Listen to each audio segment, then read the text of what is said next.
Existentialism has a reputation for being a gloomy philosophy focused on themes of meaninglessness, the purposelessness of life, the emptiness of the universe, absurdity, pointlessness, and so on.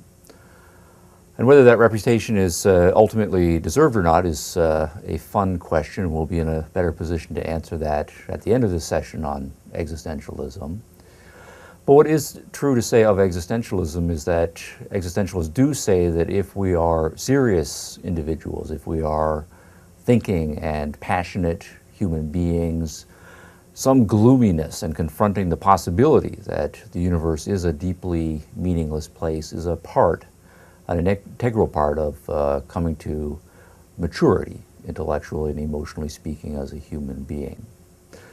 The phrase "God is dead" points for the existentialist to one of the great crises of the modern world, particularly as we get into the 20th century.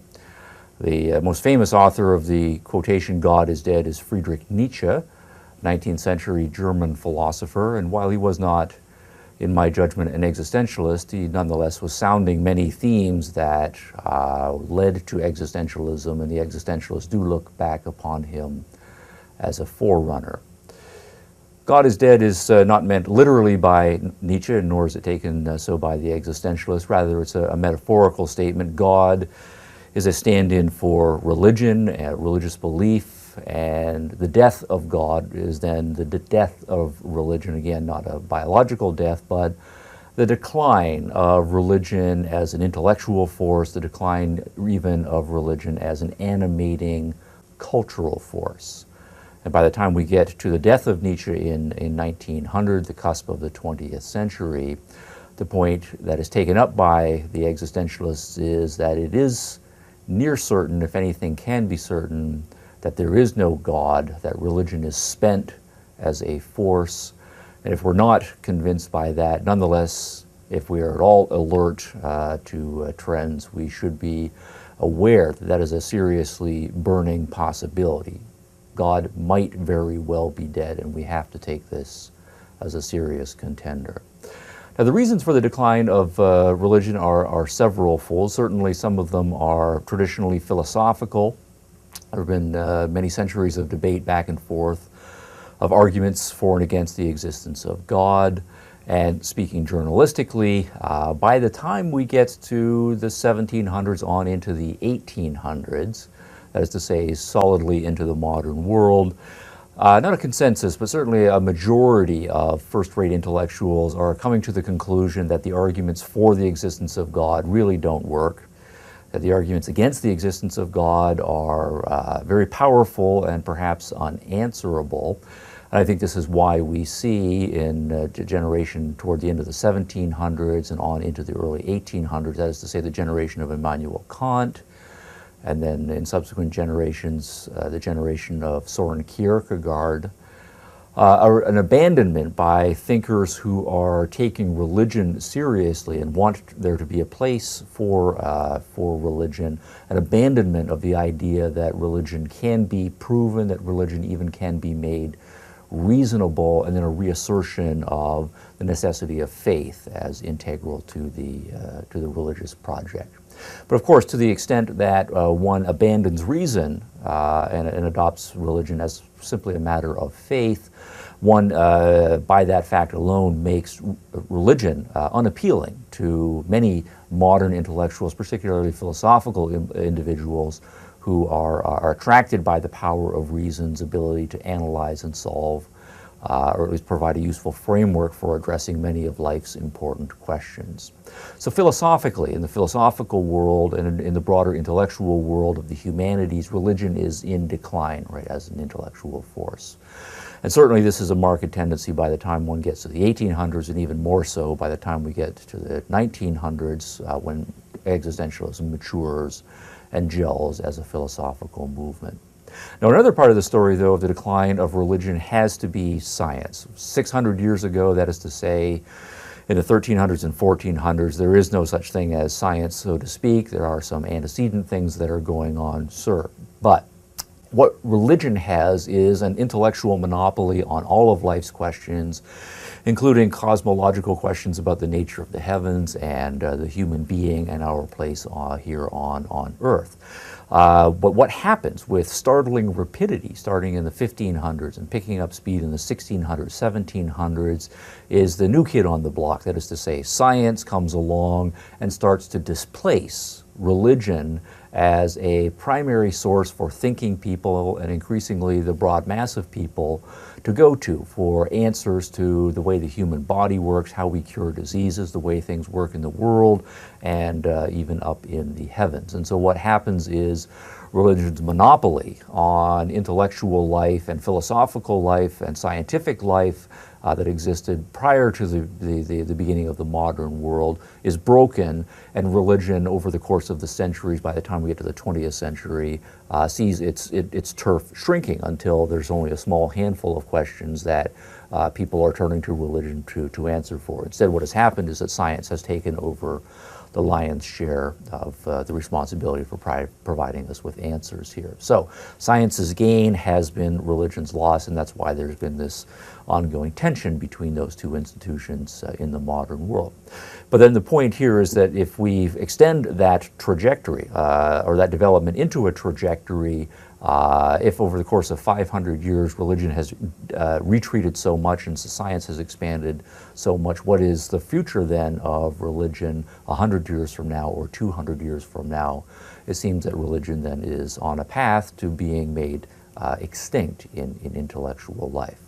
So there are philosophical reasons and scientific reasons for the decline of religion in the modern world, and certainly everybody is aware of these trends by the time we get to the end of the 19th century. But by the time we get to the beginning of the 20th century, existentialism is a movement that takes the death of God seriously and puts it front and center in its intellectual project. And for this, what I would like you to imagine is that you are a European, and the first generation of existentialist intellectuals were European. Imagine that you are a European born in the early part of the 20th century, say 1905, like Jean-Paul Sartre was. What is not simply your intellectual upbringing? What do you learn when you go to school and learn philosophy and learn science and so forth? What is your actual lived experience as a European growing up in the first part of the 20th century? As a thoughtful, passionate, feeling, educated human being growing up in Europe in the first part of the 20th century, your life is dominated by war, depression, and horror. You think, for example, born 1905 or so, the formative experience of your childhood and early teen years is going to be World War I, which breaks out in 1914 and runs through 1918. A 4 to 5 year stretch in which all of the allegedly civilized nations of Europe and the broader world are slogging it out in an unbelievably brutal war. The death toll in the millions, far outstripping the death toll of previous wars. The nature of the war, the fact that it's fought in people's backyards, involving devastation of cities and so forth. The introduction of all kinds of horrific new weapons, tanks, airplanes that can fly over and drop bombs on you, chemical gases that can be released in order to cause horrific death upon the enemy and so forth.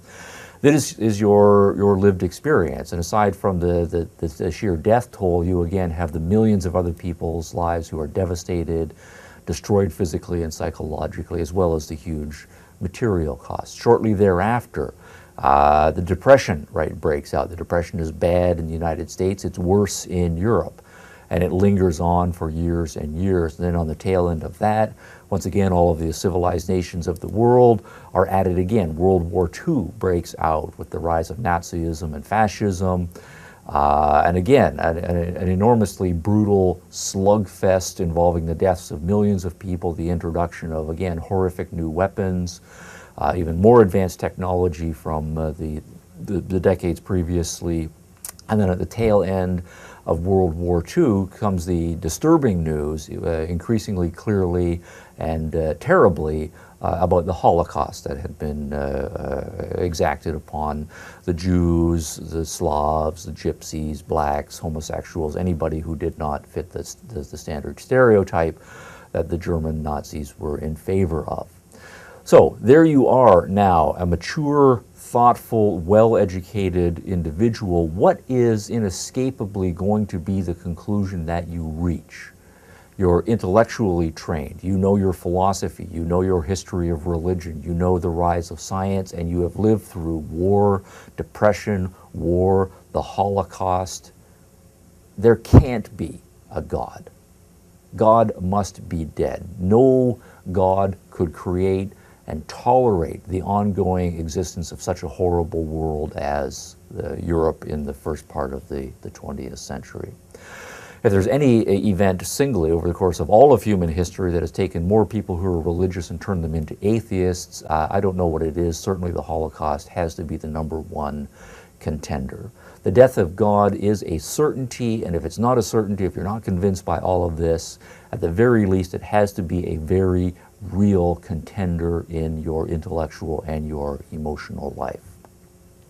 Now all of this, for Nietzsche and for the existentialists of the next generation, points to a crisis. It has to be a crisis, and it has to be a deeply felt crisis intellectually and emotionally. And the reason for that is obvious. For us as individuals, for most of us rather as individuals, we are raised religiously.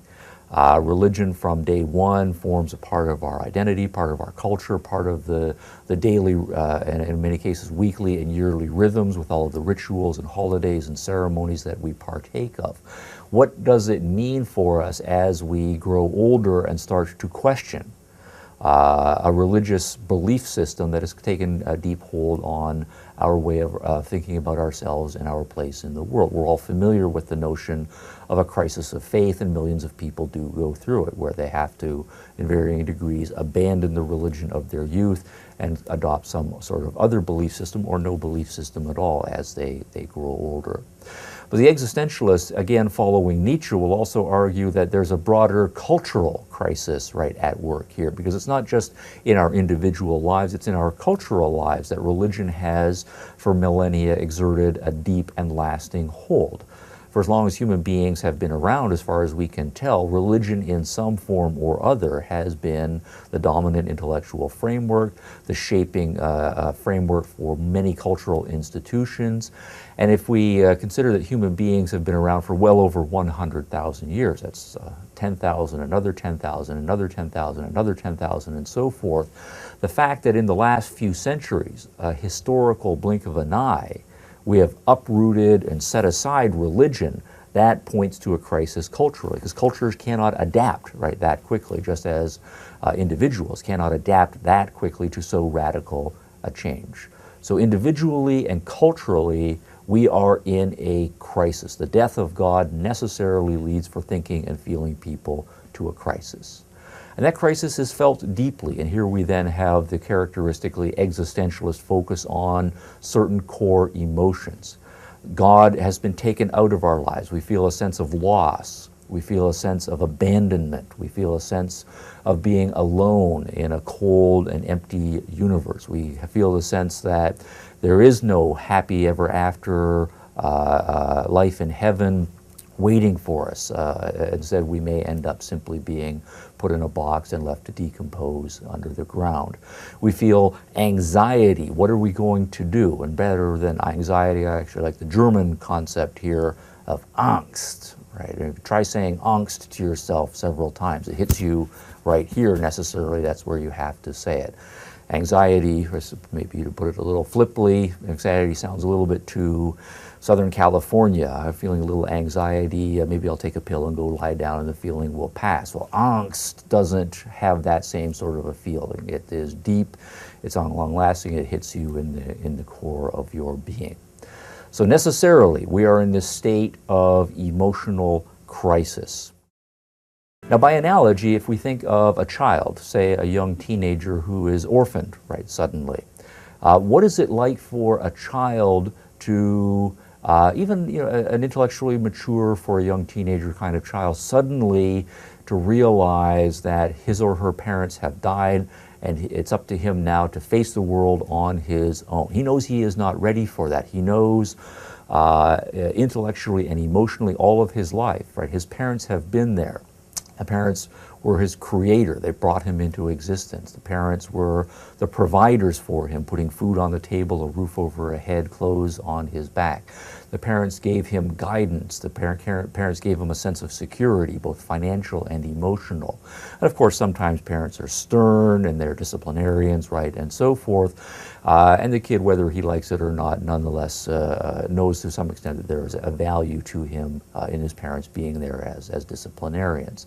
So the parents are creators, they are guides, they are securities, they are support of sustenance and so forth. If those parents are suddenly rooted out of the child's life, something hugely important is gone. The buffer zone between the child and reality in all of its cold starkness is no longer there, and the child is suddenly thrust forward. That has to be a deeply unsettling experience. But then the same thing holds for religion. Religion thinks of God as the creator, God as the provider, God as our source of security, as of course sometimes a stern disciplinarian and so forth. And for most people, whether they like it or not, there is some comfort there and some value in their way of thinking about themselves in the world to there being some sort of a God in their life. Wrench that out of their lives, wrench that out of the broader cultural fabric, then suddenly we are thrust forward and facing a cold and apparently empty and meaningless universe, and that is a deeply unsettling crisis kind of state for us to be in. Now, for the existentialist, then, the first step of intellectual, philosophical maturity is going through this stage. And of course, for many people, this is as far as they get. Right? They bump up against these issues, realize that we're treading on some dark and perhaps dangerous territory, and they're not particularly comfortable with this, and so they simply walk away. And existentialism has a reputation then for being a dark and gloomy kind of philosophy. Now, we do have a choice here, and that certainly is one of the choices that one can make here. The existentialists will insist on our now having to make a choice when we come to this moment of realization of the death of God, or at least a strong possibility of the death of God. Human beings at the core, right, of their identity are emotional, right, and passionate beings, but we also do have a choice about how we are going to respond to our felt passions and our felt take on the way the world is. And the choice that we make here is decisive to the course of our future identity as human beings. And what the existentialists will say is many human beings get to this point, sense that they are approaching dangerous territory, that philosophy and thinking deeply about religious questions is going to raise possibilities that they do not want to consider. And so what in effect they will do is shut off their minds and run away. They will, instead of following through on the possibility of the death of God and what might that might mean for their lives and the broader life, or broader lives socially and culturally, they decide they don't want to have to face up to those issues. What they want to do is retreat to a safe zone. The comforting stories that they heard religiously as children, they really want to believe those stories. Those give them a felt sense of meaning in their life. And so they turn off their minds and reassert themselves in a faithful way and resolve never again to think philosophically about those important questions. Now that, of course, is faith. And for the existentialists, particularly for existentialists commenting on 20th century individuals who take this path, the phrase that is used to describe that choice, right, that is made is the phrase rather bad faith. And it's bad faith, the phrase comes from Jean-Paul Sartre, because there is something dishonest about it. It's one thing, we might say, for a medieval peasant who is probably illiterate, who probably has never left the village that he or she is born in, who doesn't have time to think about various issues, who hasn't had an education. It's one thing for that sort of a person to have faith in God and faith in the kind of religion that he hears every Sunday when he goes to church. But it's a very different thing for a modern, literate, educated, even modestly educated individual to retreat to faith in that sort of a matter. That person knows whether they will admit it or not, that the death of God is a real possibility, and what they are doing, that it's a real possibility that has important implications for their life. But they are not willing to face up to what they know is a real and important possibility. Bad faith is an option that many individuals take, but it is an inauthentic option. It's not being a human option, right? As a human being, as a thinking and feeling human being, there is not a requirement, but there is, if we are going to be authentic as human beings, a need for us to face up to the world as it actually is, and not simply retreat from the world as it actually is, and simply lull ourselves with fairy tales from our childhood and so forth. So what the existentialists will urge, and again this is a matter of choice, but what the existentialists will urge is that if we are going to grow as human beings, what we have to do is follow the course of investigation. Take seriously the possibility that God might be dead, and consider deeply what that will mean for our lives, what it means for what we are to do with our lives, what the purpose of our lives is going to be, how we're going to relate to the broader universe around us, to ourselves and to other people, that we have to take on that project. If there's not a God who is any longer providing that guidance for us and telling us what we're supposed to do, then the choice that we can and should make as human beings is to take the responsibility on ourselves to think through and decide for ourselves what we are going to do, how we are going to live our lives, and that is the first step toward living an authentic life. Now, this is a difficult project. It's an emotionally unsettling project. There is no guarantee that we're going to find answers at the end of the road. There's no guarantee that if we do find answers, we're going to find happy answers right at the end of the road. This is a choice that requires of us a great deal of courage. And so what the existentialists are doing here is insisting that we have a choice to make. And this emphasis on fundamental choices is a deeply existential theme here. Taking responsibility, right, for the choices that we make. That self-responsibility is a deeply existentialist theme. That emphasis on being willing to work through the possible darkness is a deeply existentialist theme. And having the courage, right, that virtue, is also a deeply existentialist theme. To be a human being is to have courage, to make the choice responsibly, to follow through and face the world as it actually is by your own perception and your own judgment. All right, now this is a difficult project. Okay? It's a very serious project. Is there any more pressing issue in the life of a human being, whether there is a God, what the meaning of his or her life is going to be, and who is responsible for making those big strategic decisions? The existentialists say there is no greater project, and so it's the authentically deep human project. So now I want to turn to Albert Camus and the myth of Sisyphus. The myth of Sisyphus is an ancient Greek myth, but it's a myth that was revived and reflected upon by Albert Camus, who's a younger contemporary of Jean-Paul Sartre, one of the leading French existentialists. Now, Camus likes the myth of Sisyphus because he sees in it a Greek foreshadowing of a deeply existentialist set of themes. It's a part of the existentialist project that makes it even more difficult, the project that we have already sketched, finding a meaning for life in the world, or in a world rather, in which there is perhaps no God. And that is the fact of human mortality. It's not simply the case that there might be no God in his heaven overlooking, creating us, ensuring that there is ultimate justice, telling us what the meaning of our lives might be.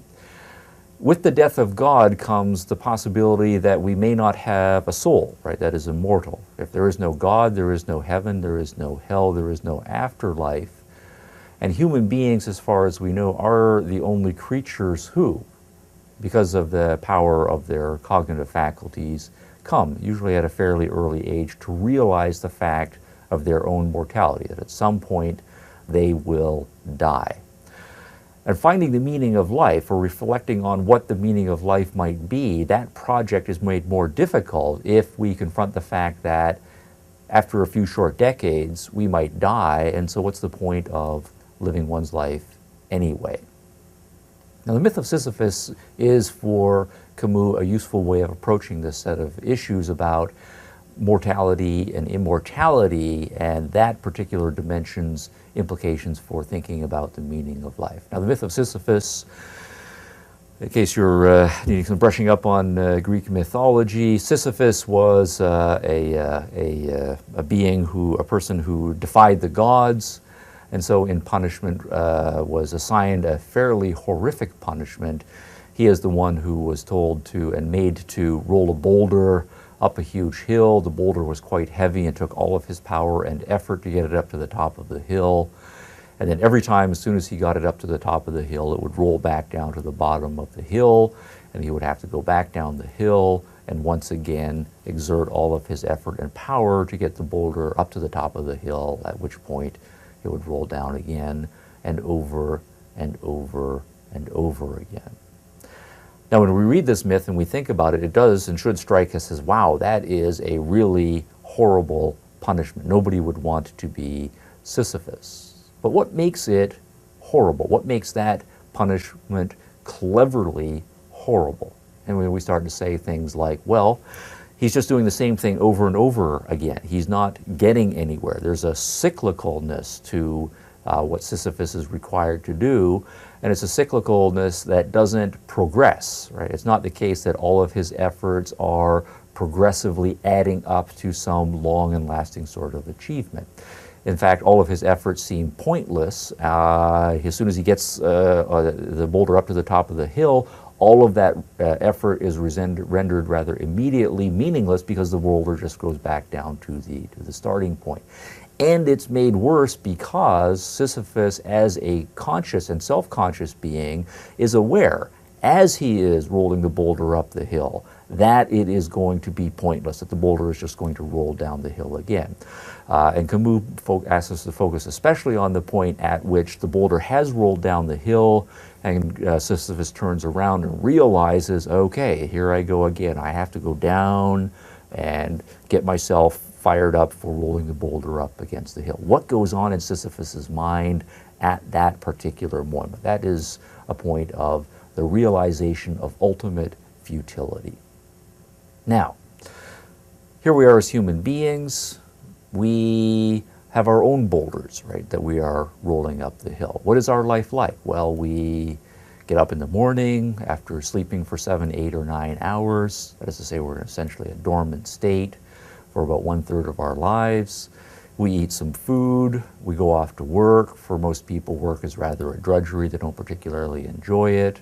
They come home, spend a little time with the family, do some laundry, clean up the house a little bit, maybe watch some television, then they go to bed, and the whole cycle starts over and over again for years and years, and then they retire. And their life is essentially on a decline phase after that. Well, that is, of course, cyclical, but what is it all adding up to? And doesn't it seem rather pointless here? Now, here I'm always reminded of my first year in graduate school, where I went to from Canada to a temperate place in southern Indiana for graduate school. And I encountered for the first time in the spring of my first year in graduate school the cicadas. So I had no experience of them coming from a colder climate. And apparently the cicadas that were there were the 7-year cicadas. There are a number of species of cicadas, and what happened was the cicadas came out of dormancy and flew up into the tree, millions and billions of them it seemed, and started to make this obnoxiously loud noise for several days. So I learned something about the life cycle of these cicadas. Apparently what happens is they start their lives as larvae underground in essentially a dormant, very slow metabolizing state for 6 years. Just larvae. Spring of the 7th year, they unlarva themselves, right, whatever that is. They crawl up to the ground, dig their way out, sprout wings. They fly up into the trees. The males and females start making that loud buzzing sound, which is the cicada mating call. Hey baby, I'm over here. So the males and females find each other. They have sex. The male dies. After sex, the female then lives long enough to get back down to the ground to lay the next generation of larvae, and then she dies. And then for the next 6 years, we've just got these larvae underground doing very little.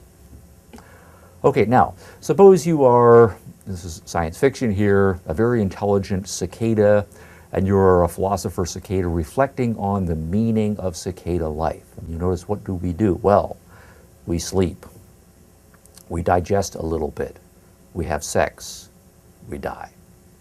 And then the next generation of cicadas does the exact same thing. What is the meaning of this? What is the point of all this? It seems completely pointless, completely purposeless. It's not going anywhere.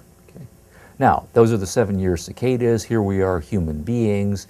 Is the story for us as human beings, in principle, any different? Well, we don't live 7 years. We live, say, 70 years or 77 years, so some multiple of that. But nonetheless, we have a finite life cycle. We sleep, we eat, we have sex, we do a few other things, but then we die. And the next generation, they do the exact same sort of things over and over again. What's the point? Doesn't it seem rather pointless? And for the existentialists, many existentialists then, confronting the mortality of life, have the same reaction that lots of people have confronting the fact of human mortality. If we're going to die after a certain finite point of time, what is the point of life? It seems rather pointless and meaningless if we are mortal. So, confronting the fact of our own death is difficult. It's a bitter pill to swallow because it has great philosophical significance here. Now, of course, a lot of people have an answer, right, to that question. They say, yes, of course, maybe you're right. If life were mortal, if the fact were that all we did was have sex and ate some food and slept a lot and then died after 77 years or so, that would be kind of pointless, just like the cicadas. But human beings are not like that because humans are different. Humans have a soul, and that soul upon bodily death can separate from the body, and it can go off to heaven, hopefully, and have an immortal life of bliss and happiness with a reunion of all things good in God in heaven. And so the traditional answer, at least one traditional answer to the mortality of human life and the ensuing meaningless, is to say that life is made meaningful because we are immortal beings, and where we actually find the meaning of human life is in the afterlife. And this is where Camus goes to work with the myth of Sisyphus, because what he is asking us to reflect upon is more deeply what it is, if anything, that would make an immortal life any more meaningful than a mortal life. Because after all, if we go back to the myth of Sisyphus, Sisyphus is now immortal, but he is condemned to all eternity to rolling a boulder up a hill, and to most of us that sounds like not a life that is worth living, or a mode of being that is worth living.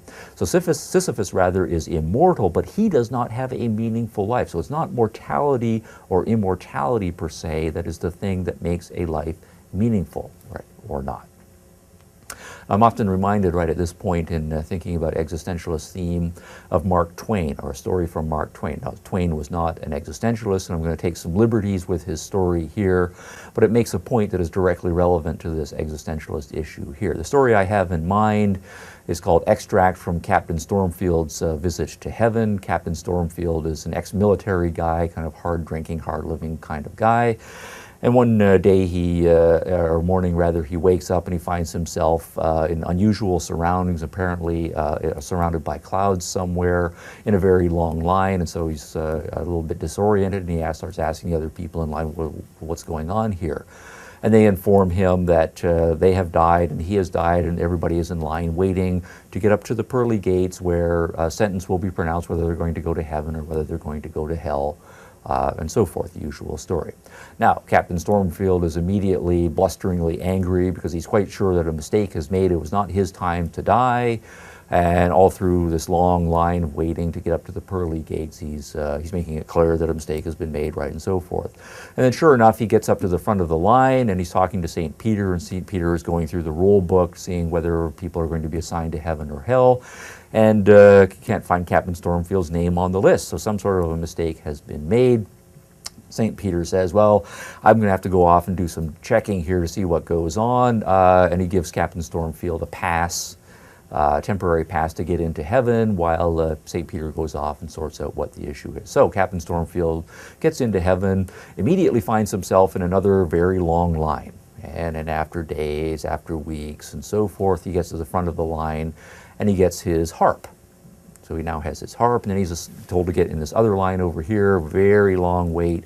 At the end of that line, he gets his wings. Right? And then he gets into another line, very long wait, long wait, long wait, blah, blah, blah, blah, blah, blah. End of that line, finally gets to the front of that line. It's cloud assignment. He's assigned to a cloud, and there he is. He's in heaven. He's got his wings, he's got his harp, he's on his cloud. Other people are in heaven, they're on their clouds with their harps, with their wings. And he starts playing some harp music, and everything is very lovely. And he plays some more harp music, and he plays some more harp music. And after a while, harp music's starting to get a little bit old here. And so he knows around everybody else is playing their harp music. This goes on for time. And then sooner or later, a question starts to creep into his mind, which is a question that starts to creep into everybody's mind. That question is this it? Is this what heaven is all about? Because if this is heaven, this is starting to get kind of boring. No matter how much of a fan you are of harp music and how much you like to look at clouds and so forth, that's going to get old and boring fairly quickly. Now the point here is that we have kind of a cartoon sketch of what a lot of people's conception of what heaven is supposed to be, right? Everybody becomes like an angel, and everything is soft and fluffy and lovely music through all eternity. But that's not a very satisfactory sketch of what a meaningful life would be, because it doesn't really answer the question. If heaven simply is, in some vague sense, nice harp music and some pretty surroundings, that's not a meaningful life. Now, the point is that Twain is kind of wryly pointing to, and the existentialists will make more seriously, is that for most people, they come up to the issue of the fact that they are mortal. That's an unsettling kind of question. But their answer to it is to say, oh, well, in some way or other, the fact that I'm immortal and will go to heaven, that answers the question. But they have not thought through the issue of what heaven is supposed to be like and what will make their life in heaven worthwhile. And if you are pinning all of your hopes of a meaningful life on some sort of undefined notion of what's going to happen in the afterlife, you're not answering the question. Chances are very good that you're avoiding the question, because you know you have no clue what's going to happen in heaven, and you have, by your own admission, recognized that you haven't answered the question of what a mortal life would be, or what would make a mortal life valuable. You haven't addressed what is the central question for humans to address, namely to say, what is the meaning of life? So, let's go back to the myth of Sisyphus. Right? Sisyphus is immortal, but his life, his immortal life, is not the kind of life that we would want to have. That seems more like a painful punishment. So the question then is going to be, what would make an immortal life important, valuable, meaningful, significant? We have to have an answer to that question. If we think there is the possibility of there being an immortal life, we should be addressing that question. But equally so, we have to know that the death of God is a real possibility. It might very well be that we do not have an immortal soul. It might be that we have our 70 or 80 years here, and that's it, in which case we should have a backup plan or a contingency plan. We should also have an answer to the question of what is going to make a mortal life meaningful. If it turns out there is no afterlife, there is no heaven, there is no harp playing or whatever it is, what in the here and now is going to make the next decades of my life meaningful and significant if I can't necessarily rely on a God to give me the answer to these sorts of questions here? Now, Camus, in his reflections on the myth of Sisyphus, puts this question provocatively here, and he puts it in a kind of a negative form, and it might initially strike you as an absurd question. Camus says the most important question, the most deep philosophical question that each of us have to confront is the question of suicide. Why not commit suicide right now? Why not? Well, then you say, well, then my life would be over, but why is your life being over not problematic or problematic, whichever way we go on that particular answer question here. If I commit suicide right now, then I'm dead, clearly, but I'm dead for billions and billions of years. I don't commit suicide now. I live for another few decades, and then I die a natural death. But then I'm dead for billions and billions of years. In big picture historical time, that difference of a few decades is not very significant. Or is it? Because if I'm not going to commit suicide, then what I'm going to say is, no, those few remaining decades are significant. There is something meaningful to life that I am going to commit to over the course of these next few decades that makes it important for me not to commit suicide right now. And if you don't have an answer to that question, then why not commit suicide? That is to say, you don't have a meaning to your life. It's important for you to make that realization there. So to put the question in terms of why not commit suicide, that's of course to put it negatively, but the positive way of stating the exact same question is why live? And that's our project here. With Camus' myth of Sisyphus, we're looking at and sounding some existentialist themes in a literary reflection on a myth. And I want to go back to Jean-Paul Sartre and look at the same issues through a more philosophical lens. I want to read some passages to you from a public lecture that Sartre gave in the late 1940s and then published as an essay called Existentialism is a Humanism. This is in the late 1940s.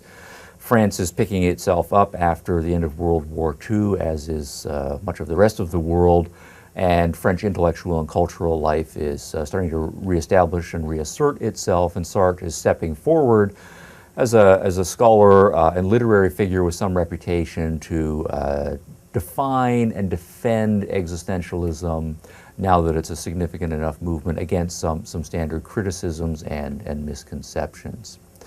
Now, in the essay, Sartre opens by defending existentialism or positioning existentialism to defend it against two sets of criticisms, one from the religious and cultural and political right in France, and the other from the political and cultural and intellectual left in France.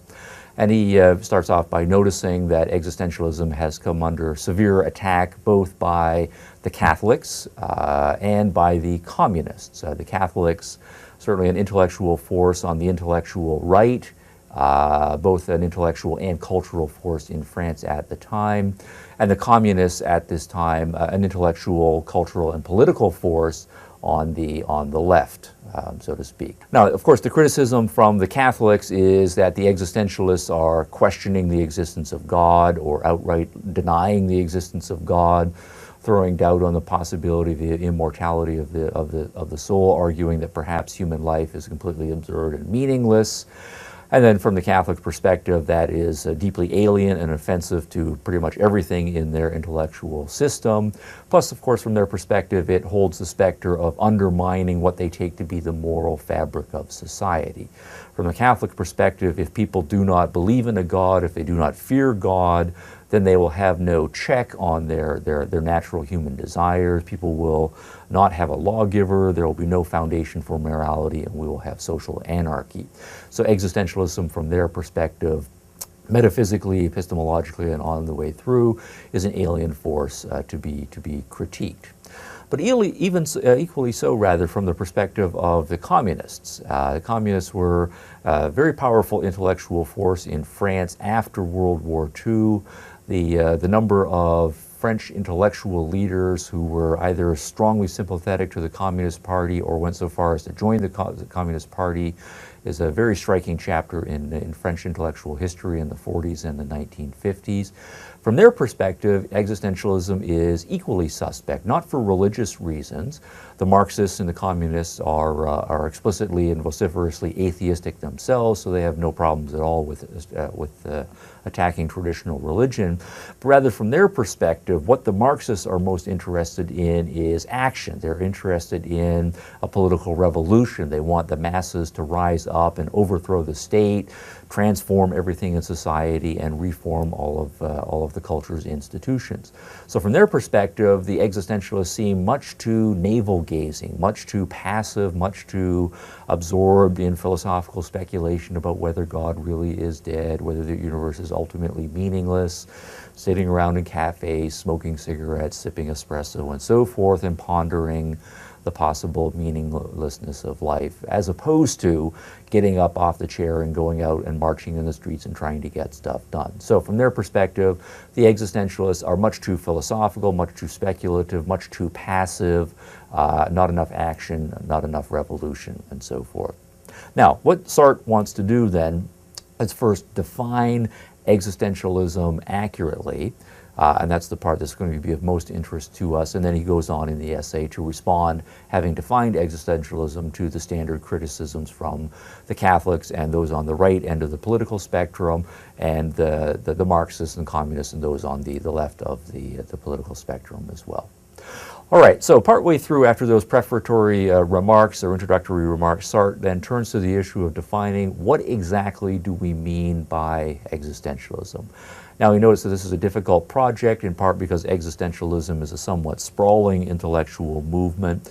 And he also, though, is somewhat irritated. There are lots of people who are calling themselves existentialists because it's a trendy label and so forth, when really what they're advocating has very little to do with existentialism. And so against letting the sprawlingness of existentialism get too out of hand, he does nonetheless think there are some core defining features that can be singled out. So let's now turn and read a little bit from Existentialism is a Humanism. What is existentialism here?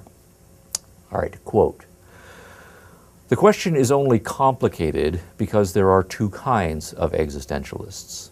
There are, on the one hand, the Christians, amongst whom I shall name Jaspers and Gabriel Marcel, both professed Catholics, and on the other hand, the existential atheists, amongst whom we must place Heidegger, as well as the French existentialists and myself," unquote. I'll pause there for a moment. As with many of the philosophical movements that we have looked at so far in this course, the place of religion is often complicated, while the existentialists are in many cases critical of traditional approaches to religion, particularly institutionalized forms of religion, and perhaps the majority of existentialists rather are explicitly atheist. It is not true to say that existentialism is necessarily atheistic. There are a minority of major existentialists who are theistic, but the point is going to be that if you're going to be an existentialist and not atheistic, that is to say, to have some sort of a belief in God, it's going to be a very different path to an appropriate existentialist approach to religion than the traditional approach, and we'll say more about that a little bit later. Picking up the quotation again. So, given that there are several species of existentialists, including religious and atheistic existentialists, quote, "What they have in common is simply the fact that they believe that existence comes before essence, or, if you will, that we must begin from the subjective. What exactly do we mean by that?" Unquote. Well, good question, Jean-Paul Sartre. What do we mean by this pregnant and definitional existentialist phrase that existence precedes essence? All right, existence precedes essence, some philosophical terminology involved here. What is existence? What is essence? What does it mean to say that one precedes the other, right, or doesn't? Sartre helpfully at this point turns to an example that he talks through as a working example, something a little bit more concrete. He offers the example of a paper knife. And here, to explain what a paper knife is, think of a letter opener. In the olden days of book publishing, it was not as common as it is now for one to buy books already bound and with the edges of the paper cut so you can turn all of the leaves. Instead, what printers would do is print the book on huge sheets, which would then be folded into a book-like bundle by a complicated folding pattern. And if you had the money, you might take the book off to get it bound, and you might also pay someone to cut the edges and so forth. But a fairly common practice was for people to have something like a letter opener that one could slit all of the pages as one read them and so forth. So that's the point of the example here. So to pick up the quotation again, quote, "If one considers an article of manufacture as, for example, a book or a paper knife, one sees that it has been made by an artisan who had a conception of it. And he has paid attention equally in the conception of a paper knife and to the pre-existent technique of production, which is part of that conception and is at bottom a formula. Thus, the paper knife is at the same time an article producible in a certain manner and one which, on the other hand, serves a definite purpose. For one cannot suppose that a man would produce a paper knife without knowing what it was for. Let us say then of the paper knife that its essence, that is to say, the sum of the formulae and the qualities which made its production and its definition possible, precedes its existence." All right, now for this I want to go to the board so we can lay out a table. All right, so to take up Sartre's explanation of the existence precedes essence formula, which is definitional, here's the phrase existence, from which we're going to existentialism, that being the fundamental issue, preceding essence, right, whatever we take essence to be. And we talk through the example here of the paper knife. Okay, think about a paper knife. Right? We're trying to explain the existence of the paper knife, what it is to be a paper knife, why the paper knife exists, what it's for, and so forth. And Sartre then makes a point is to say, the first thing that happened is presumably somebody had a book and came from the printer, and all of the pages were not yet cut. And he said, wouldn't it be great if I had some sort of implement that I could use to cut the pages so I can read my book? Well, what I would need is to have something that is fairly thin, fairly sharp, fairly sturdy, and so forth. So why don't I get some metal and shape it in the form of a knife, maybe sharpen it and so on, and have a nice handle and so forth. The point here is that the first thing that happens is there is an idea. There is a felt need, there is a purpose that needs to be fulfilled, the purpose here being cutting paper, and so then there is, as a result of that, some sort of a conception of something which, if it existed, would be able to do so. And all of this is in the mind of an artisan. And the artisan then takes his idea, his purpose, his conception, and then figures out how to go ahead and make some sort of method of production, an actual paper knife. And so what then happens is the paper knife, right, comes into existence.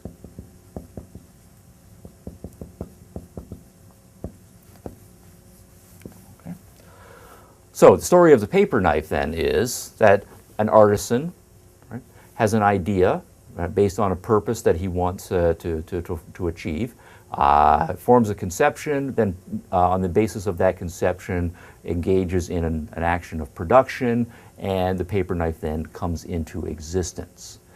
Now what Sartre then is going on in the passage to say is that what we mean by the essence is this stuff here. What is it to be a paper knife? What's the idea of a paper knife? What's the purpose of a paper knife? All of that is, and how would we make paper knives if we're going to bring them into existence? That is the essence of what it is to be a paper knife. Okay? And the point is that the essence, that is to say, the idea and the conception of the paper knife is there before there are any actual paper knives. The existence of the paper knife comes after the essence. So in this case, essence precedes existence. All right, and that makes a lot of sense in the example of the paper knife or any sort of article of manufacture here. So again, if we anthropomorphized and we put ourselves in the perspective of the paper knife and said, okay, why do I exist? What is the meaning of my existence as a paper knife? What is my purpose? Why am I here? Why was I created, right? And so forth. Well, the paper knife has a ready-made answer to that kind of question. It doesn't really need to anguish over the right answer to those questions because it came into existence for a purpose, and the meaning of its existence is to fulfill that purpose by the artisan who designed and created it. Now, of course, we're not really interested in paper knives. We're just using this as an example. What we are interested in human beings. Why are we here? And Sartre is using the paper knife as an example to contrast human beings. If we then were to ask the questions, why do we exist here? What is our purpose? What is the meaning of our lives, and so forth? Well, a traditional answer says, well, essentially, it's the same story that we give for paper knives applied to human beings. We're not talking about an artisan working in his workshop here. Instead, we're talking about the great artisan of all artisans. That is to say, initially, there was God, and God had an idea. Right, whatever his idea was. God had certain purposes that he wanted to fulfill, and on the basis of that he came up with a conception, and then God became the creator, made the world, made human beings, and put us here then on the world for a particular purpose. So God then made human beings, okay, according to his idea, according to his conception, according to his mode of production, right, whatever that happens to be. And so, according to this account of our existence as human beings, our essence, right, precedes our existence. And then when we wax philosophical as human beings, according to this conception, we start asking, why are we here? What is the purpose of our existence? What is the meaning of my life? The answer is, my purpose is to fulfill God's purpose. I am here, just as the paper knife is here, to do whatever it was that God made me for. Okay? Now, we turn to existentialism. Existentialism is rejecting this account of human origins, this account of the human being's answer to the question of the meaning of life, because if it is the case that God is dead, if there is no good, or no God rather, then human beings don't come into existence with an essence already built into us, because there is no God to have had a conception of us, no God to have given us, right, a meaning. Instead, what we have then is the mere fact of our existence. Right? There is no God who created us, there is no God who gave us a meaning. Nonetheless, we exist, and there is no being yet that has had a conception and given us a meaning. So, we exist, and our essence then is not yet made. There is no human identity, there is no human meaning, there is no human purpose initially. If we're going to get one of these essences, it's going to be something that comes along after the fact of our existence. So that provocative existentialist phrase that we sometimes hear, that there is no human nature. Right? What is meant by that from the existentialist perspective is not that there isn't some sort of biology right at work here, but that there is no essential purpose or meaning right, to that biology. Our existence is simply a brute biological fact. We're beings that have certain capacities, among those capacities for choice and action and so forth, but we don't have anything that tells us or makes us make certain choices or tell us what capacities should be exercised in what directions and so forth. So, all of the things that fall on the side of essence. What's the idea of my life going to be? What's the purpose of my life going to be? How am I going to take my capacities and actualize them in this direction or that direction? What am I going to make of myself? All of that is initially indeterminate. We exist. We confront a world that has no ready-made answers for us. We confront a world that has no God to tell us what the answers are. We are then in the existentialist predicament. The three great intellectual frameworks that have shaped human thinking about the human condition and their relation to the broad world: philosophy, certainly; religion, certainly; and science, definitely. It's no secret that existentialist philosophy is not very happy with traditional religion, and traditional religion is not very happy with existentialist philosophy. The reason from the existentialist perspective that traditional religion is suspect, and in their view rather, is a force not for the realization of human potential is that religion, despite its protestation to the contrary, is a dehumanizing force. Now, that's a strong charge, but think about it from the existentialist perspective for a moment. At the center of the human project, the center of what it is to be a human being is, from the existentialist perspective, a strong realization that we are responsible for who we are, that we as individual human beings make choices, that we have the power of choice. Whatever the world throws at us, we can respond to it, make decisions and about what we're going to believe and do autonomously. The power of choice and the responsibility for the choices that we make is fundamental to the existentialist project. Now, of course, the traditional religious framework says that it's about responsibility and moral responsibility, and we should all take responsibility for the choices we make and so forth. But from the existentialist perspective, though, that is not something that religions follow through on. I'll give you one prime example of what they have in mind, and that would be the story of Abraham, which we talked about earlier in the semester in the connection with the debates over faith versus reason. Think about the story of Abraham and his attempted sacrifice and his willingness to sacrifice his son Isaac because he believed he was commanded to do so by God. Now, Abraham, of course, is a great hero to traditional religion. He is one of the great heroes for his willingness to kill Isaac, given God's command to him. But suppose we were to follow up on that anecdote. Suppose Abraham had succeeded in sacrificing Isaac. God had not intervened at the last moment to stay Abraham's hand.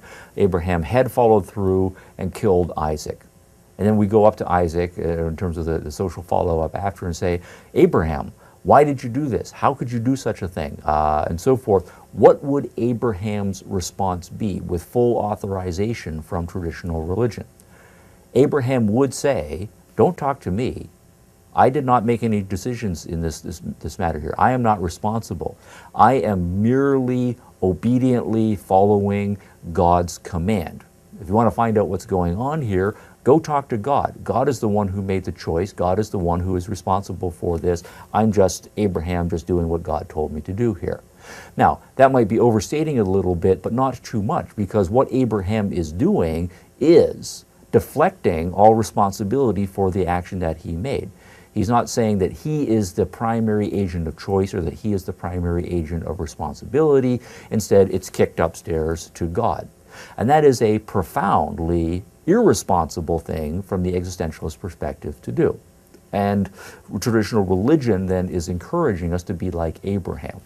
All right, Abraham chose to interpret the oracle from the angel a certain way. He chose to believe that this is what God wanted to do. He chose not to ask God any questions. He chose to tell Isaac to get up in the morning. He chose to take him up to Mount Moriah. He chose to take the knife, and he chose to make the thrusting gesture toward Isaac. All of those things were things that he did as a human being, and he should, as a human being, take full responsibility for them.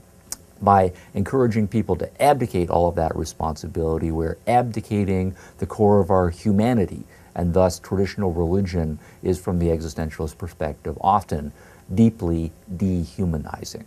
Okay. Now, what about, though, other institutions like science? There are many people in the modern world who are not particularly upset with the death of God. They've managed the transition quite smoothly. In fact, they might be quite happy, right, with the death of God. They will see the death of God as a liberating force. Finally, we can put religious superstition behind us. We can get on with the project of actually scientifically figuring out how the world works. So why don't we, as existentialist philosophers, embrace the achievements of modern science? And science will brag quite proudly of all sorts of accomplishments over the course of a relatively short few centuries of effort here. Well, for two reasons. The existentialists also think that science as an intellectual institution is as dehumanizing to the human condition as religion traditionally has been. Think about the fundamental commitment that science makes, which is the commitment of reason. Science says, let's put everything to reason. But reason from the existentialist perspective operates formulaically. It says, if you take these facts, there's only one right interpretation of the facts that is possible. If you take these two numbers, here's the right way to add numbers, this is the right way to multiply numbers, and so again, there's only one right answer. And so what we end up with from the existentialist perspective is science telling us, dictating to us that there is one right answer and we really have no choice in the matter. We have to conform to what science's one answers are. So from the existentialist perspective, science with its commitment to reason is going to dehumanize us ultimately by taking any choice, any commitment out of the equation. There's just going to be one right answer and one right formula, one right method, and we all have to, in effect, in lockstep, do what the scientists tell us to do. And that's on the epistemological side of the science equation. If we look at the scientific metaphysics, the science project is driven by the commitment that the world is governed by cause and effect. And in almost all of the major versions of cause and effect prevalent in the modern world, they end up being forms of determinism. We saw this last time in behaviorism, that behaviorists argue that human beings are ultimately conditioned by their environments. So again, there is no freedom, there is no dignity, there is no ultimate responsibility for who we are. So if the behaviorist version of humanity is correct, well, then we are dehumanized. And the behaviorists like B.F. Skinner are quite explicit about that. We have to get past these primitive superstitions about human freedom and human dignity and so forth and realize that all human beings are conditioner and our job is just to condition them as intellectuals. Well, if we have no freedom, then we do have no dignity, but then of course that then is science stripping away our humanity. And now the biological forms of determinism from the existentialist perspective are no better. Those are just going to reduce us to animals who are operating according to instinct, but if we're just operating according to animalistic instinct as well, then again we have no freedom, we have no choice, we're not responsible for who we are. Science dehumanizes us once again. So science's reliance on reason, science's commitment to cause and effect, those are profoundly anti-human enterprises, or at least suspicious intellectual enterprises from the existentialist perspective of trying to find human freedom, human responsibility in what might very well be a meaningless world. So far in our discussion of existentialism, we focused on those themes that give existentialism its reputation for being a gloomy, absurdist approach to philosophy, dwelling on themes of meaningless and so on. And we've seen how existentialism is critical. It's critical of traditional religion. It's critical of the scientific project. Both projects they see as being dehumanizing to the human being. So are we then left with emptiness? God is dead. Science wants to turn us into mechanical robots. The universe is ultimately empty. We're left with feelings of anxiety, dread, abandonment, aloneness, and so forth. Well, not necessarily. There is a positive project that is possible within existentialism, and I wanted to try to sketch a few directions here. But again, this is a project that we have to embark on with some caution because we know that the existentialists are opposed to any form of prescriptivism, and I don't want to come across in any way as being authoritarian and saying this is what you have to do, and here are all of the right existentialist answers all wrapped in a nice pretty package with a bow, and all you have to do is unwrap it and follow the recipe and so on. There are no recipes. But I think there are some guidelines or rules of thumb, maybe even calling it a rule is too strong here, some principles, right, that we can adopt that can help point us in a positive direction for this existentialist project. Now, the project that we are embarking on is the central project for the human condition, finding and actualizing a meaningful life. The existentialists will say, in one respect, the death of God should be liberating because that expands the range of choices that are open to us. It empowers us and realizes that rather than God scripting us, we can be the authors of our own script. We are the powers that be. We are the creative individuals who are going to, in effect, create the meaning of life, rather than having this off-the-shelf, ready-made life handed to us and we just have to slip into the uniform, so to speak. We have choice, and we have responsibility for the choices we make. Now, is there anything more than that, though, that we can say? Because that leaves things fairly wide open. It's just simply a matter of my making some choices, making some commitments, and then taking responsibility for whatever happens. Yes, there is a little bit more that might be helpful here. First thing I would say is that from the existentialist perspective, the existentialist philosophical perspective, one useful thing to keep in mind is, there are going to be 3 points that I'm going to make here. The first one is that the existentialist will encourage us to see that valuing, meaning, is only accessible from a subjective perspective. Right? There are no such things as objective values, there are no such things as intrinsic values out there in the world waiting for us to discover.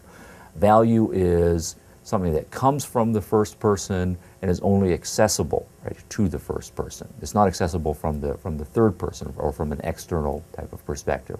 Let me give you a couple of examples here. Suppose, for some bizarre reason, you decide as a philosophical experiment in the meaning of life to watch an accountant at work. So you show up at the accountant's office first thing in the morning, and you just sit there all day and you watch her work at her computer doing accounting. And so what you see for 8 hours is she does some stuff here, maybe she moves the mouse around, sips some coffee, maybe makes some side notes, and so on. At the end of the day, the accountant pushes back from her computer saying, wow, that was a really good day at work. I got a lot of really cool stuff done. And then you're sitting there saying, I don't get it, right? I don't see why that was such a meaningful and significant perspective, or a day that you engaged in. And of course, you can't see it from that third-person observer perspective. The value and meaning and significance of her engaging in accountancy as her profession is accessible only to her, right? It's a subjective state, subjective valuing here. All right, another example here to try to drive this point home as well. Suppose, and this is a little bit of a creepier example here, suppose you are interested in another thing that gives people meaning in their lives, their careers, aside from their careers, say love and friendship and so forth. So you go to the park, and it's a beautiful late spring day, and over on a park bench you see a young couple sitting together, and clearly they are in love with each other, or at least infatuated with each other, and you're interested in this phenomenon of love. So you go walking over to them, and you stare very closely at them while they're gazing deeply and raptly into each other's eyes and holding hands and so forth. And then after a certain while you say, I don't get it. I don't see the love. I'm not feeling the affection and the passion here. And of course, the point is that that's absurd. You're not ever going to experience and feel the passion from that external third-person, right, perspective. The experience of the love, that value, is first-personal or intimately second-personal between those two subjects, right, that are making a certain kind of connection to each other. It's not something that is possibly graspable from an external perspective. So, value, to put it in philosophical language from the existentialist perspective, is subjective. It is personal. And this is where the existentialists will criticize much of traditional philosophy, which they see as encouraging us as to think of value as in some sense impersonal, as out there, right? That there's kind of this generic value floating around in the world, and our job is to discover, right, value, right, out there in the world, or that somehow value just happens to us, which is not the way it works from the existentialist perspective. There is no God up there who wrote things down on tablets, and that is the recording of what is objectively valuable, right, and so forth. It's not out there, value is in here. So that is a useful direction. Focus on the subjective, focus on the personal, focus on the first person, so to speak. A second and closely related point that I think is useful in thinking about things existentialistically, and that is to say that value is not only subjective, but value is something that is created, right? And it's created through the commitments, right, that we make. By the commitments, that is to say, starting from that first personal, we externalize and put value and create value in things. And this is in contraposition to much traditional philosophy that says value, again, is out there to be discovered or something that is put upon us. You know, for example, God zaps us, right, in a certain way, and suddenly our lives are filled with meaning. No, we are the creators of value, and we create value through the commitments, right, that we make here. Let me give you some examples here. Think of Thanksgiving. It happens to be that it's now November as we're recording this here. Thanksgiving is coming up shortly. What makes Thanksgiving meaningful, if it is going to have meaning? Well, it's not the case that there is some sort of Thanksgiving aura, right, that is out there that sucks us into it and imbues the holiday of Thanksgiving with spirit. Thanksgiving is going to have meaning to the extent that I or you or anybody commits to the experience, right? We decide to get into the spirit of Thanksgiving and to make that day a special day. We decorate the houses, we dress a certain way, we spend a certain amount of time communicating, we make a point of getting together with people who value to us, we engage in and commit to certain kinds of rituals, and it's through that commitment that we are creating, right, the meaning of Thanksgiving. I have a couple of people in my extended family who shall remain nameless, who seem to have the opposite approach to Thanksgiving. They just kind of show up on Thanksgiving Day.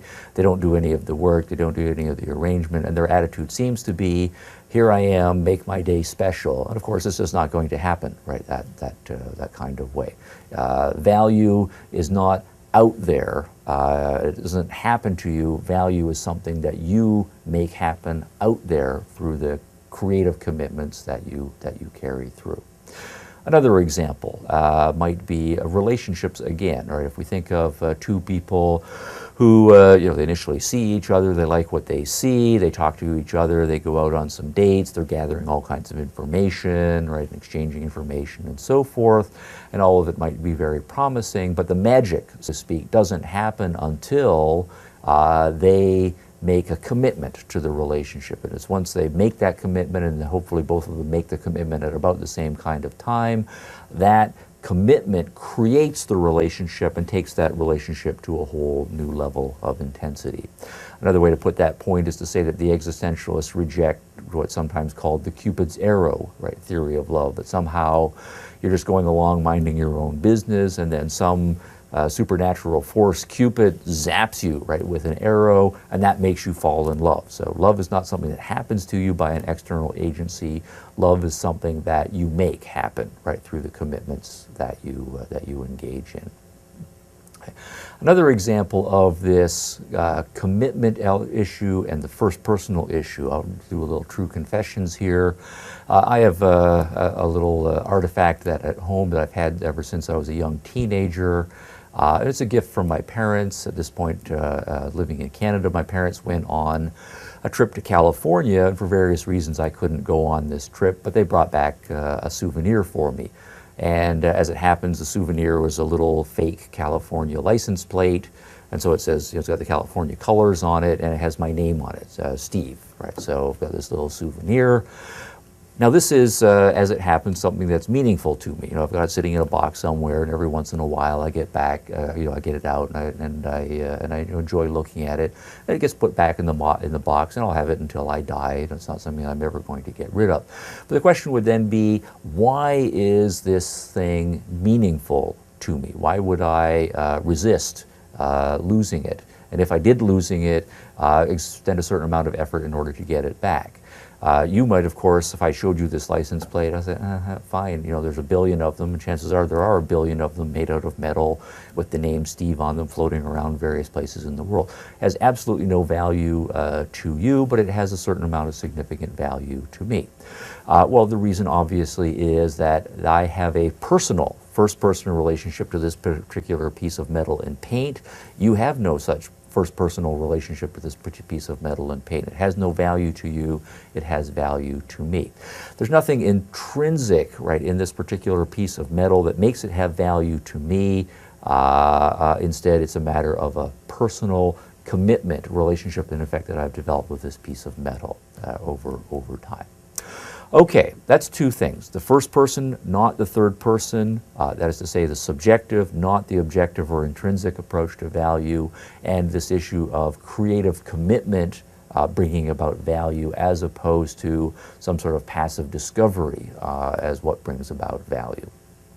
Third thing I would emphasize as a useful way of thinking about existentialist value has to do with time. We are likely mortal. Okay? Everything has its moment, everything has its day, everything has its season, but eventually it passes on. For many people, the fact of mortality is a very crushing, right, blow. And that then leads them to long for immortality, and religious versions of philosophy in many cases exalt this into a devoted quest for immortality and placing all of one's hopes on what will happen in eternity after one's bodily death here. From the existentialist perspective, this thinking about value in eternal terms, or the idea that only things that are long-lived, immortal, eternal, not subject to temporal comings and goings, that only those things have value, that is the wrong way to think about value. Value is inescapably temporal. Value in the real world, in the natural world, is subject to the comings and goings, and we should be able to commit to values all the while knowing that we are committing to things that come and go.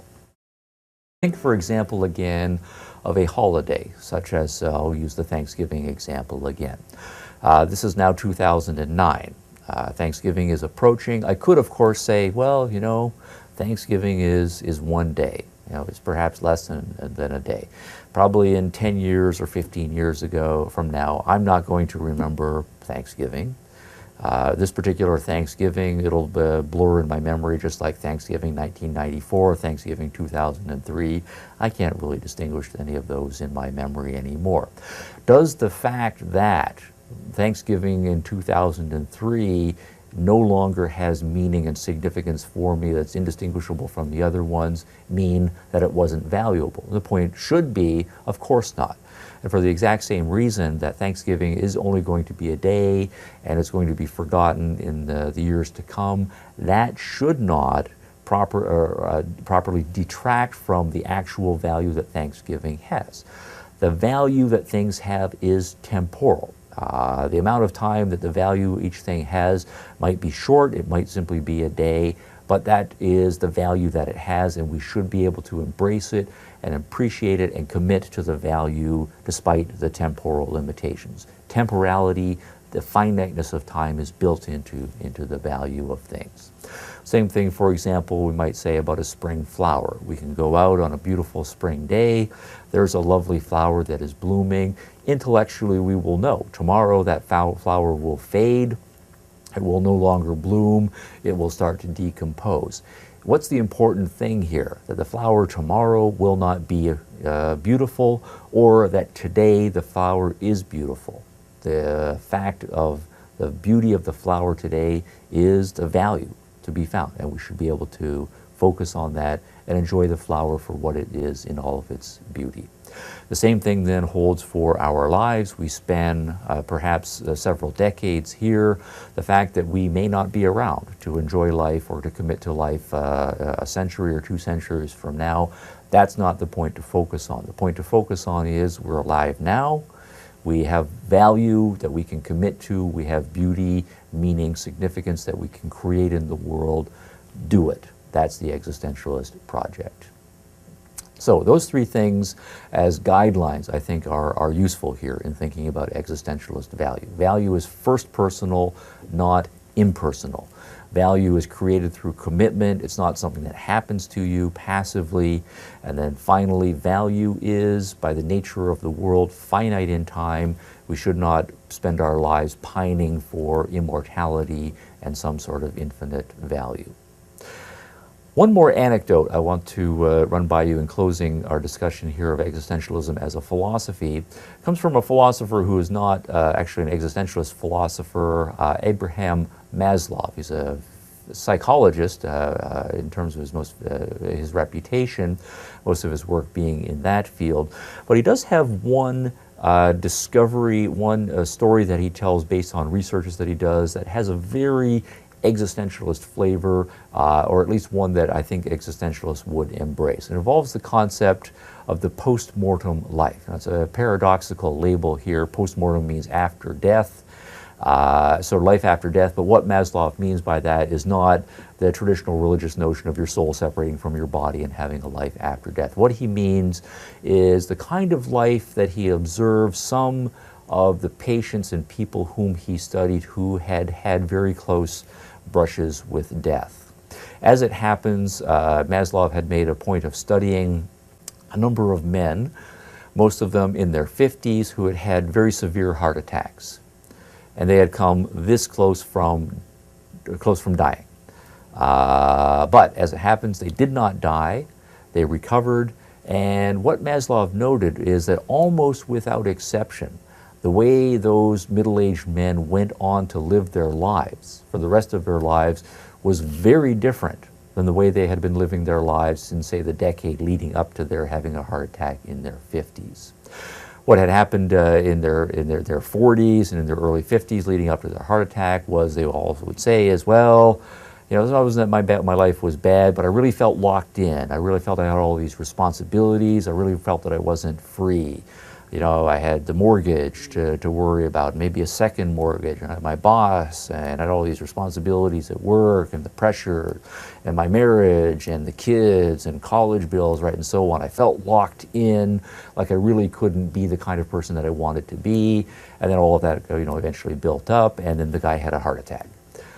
Now, after the heart attack, though, Maslow noticed that almost all of these guys, they started to do things that they didn't do before. They reconnected with their wives and rebuilt romance and eroticism into their lives. They reconnected with their kids. They forgave old enemies. Maybe they quit their jobs and tried something entrepreneurially. Maybe they went, with their doctors say so, skydiving and tried all sorts of physical things that they said, maybe I'll get around to right at some point. In fact, they were acting freely, and they were making all kinds of new commitments and connections and building, right, a meaningful life, right, for themselves. And then Maslow was struck by this, and he's asking, why are they doing this after the heart attack, and why were they not doing this, right, before the heart attack? And so he put that question to the men, and all of the men would come back with an answer, something like the following. They said, well, I had the heart attack. And then when I recovered from the heart attack, and I had that all the time lying around thinking about my life and what I was going to do, I realized I came this close from being dead. I could very easily have been dead. And so what I realized was that really all of the life that I have now, however much life of that, I treat it as a gift. It's like something that I can experiment with. I can try new things, and I haven't really lost anything because I could very easily have been dead as a result of the heart attack. So the heart attack ended up being liberating, and it wasn't that they now are actually freer than they were before they had the heart attack. Instead, they now are thinking of themselves as freer. They're realizing they're not really locked in, that at any moment of their lives they can make a choice to continue to stay in the rut that they found themselves in, or to make a choice to go off in a different direction. And Maslow's point is that for all of us, and this would be the existentialist point, we could and should not wait until we're 55 and have a heart attack to have this philosophical realization. Any one of us, of course, could be struck down at any moment. We could be hit by a bus, we could be hit by a lightning, we could be subject of a terrorist attack and so forth. And of course, we all feel like we're Sisyphus rolling various boulders up the hill in various respects and that we're locked in various ways. We're not. We're free. We are making choices, and the choices that we have been making, we are free to make different choices. We're free to take on new commitments. We're free, just like the men who had the heart attacks, to create a meaningful life for ourselves, whatever we as individuals think a meaningful life is. That's the project. All right, now turning from existentialist theory to existentialist practice in education, our question then is, what do these core existentialist themes of choice, commitment, responsibility mean for educational practice if we remain true to those and make those our fundamentals, never deviating from them in the process of schooling or educating children? Let's take up first this theme of choice. As a fundamental, what this means is that the educational system should never in any way override or undercut the child's capacity, the developmental capacity for exercising choice. Our capacity for choice is the fundamentally, distinctively human thing about us, and so that is the thing that is our bedrock, right, so to speak. Now, what this means fundamentally for the teacher is that the teacher's role in the existentialist school is very different from the traditional, much more top-down, authoritarian approach to education here. The teacher is in no way a priest, right, for example, in charge of the student's soul, with the authority to dictate in any way what should be going on in the child's soul or in the child's mind. So here the existentialists see idealism with its emphasis on the teacher as an authoritarian top-down figure, particularly teachers who use compulsion. All of that is completely alien and outrightly wrong from the existentialist perspective here. So idealism is just simply out, and in many cases one of the great whipping boys for the existentialist approach. And then more broadly speaking, the broadly religiously philosophical approach, which typically is very top-down, hierarchical, and authoritarian, we think here of traditional religious education, that is entirely alien to the existentialist approach. We are choosers, and we should make our own choices, our own commitments. The teacher facilitates those choices. But equally so, existentialists are hostile to much of the educational approach that comes out of modern science. And here we can think of behaviorism as an example. Behaviorists, of course, bill themselves as the latest and greatest thing in the scientific approach to life. And they make no bones about being beyond freedom, beyond dignity. They want to set up the teacher as the psychologist king, right, so to speak, to take the latest and greatest techniques from behavioral conditioning and to impose them again on students, to teach students to be exalted laboratory rats, right, so to speak. But again, we have a top-down and authoritarian, dictatorial approach to education, and that is flat out fundamentally wrong, right, from the existentialist approach. So just as the existentialists will see themselves as hostile to traditional religion and traditional science, both of them for being top-down and controlling, any element of that in the classroom is fundamentally wrong. Both of them override human choice and thereby strip us from our humanness, the fundamentally thing being our choice element here. What we should then be doing is leaving students to make their own choices, and then once students have made choices and made commitments, guiding them and facilitating them along their chosen paths here.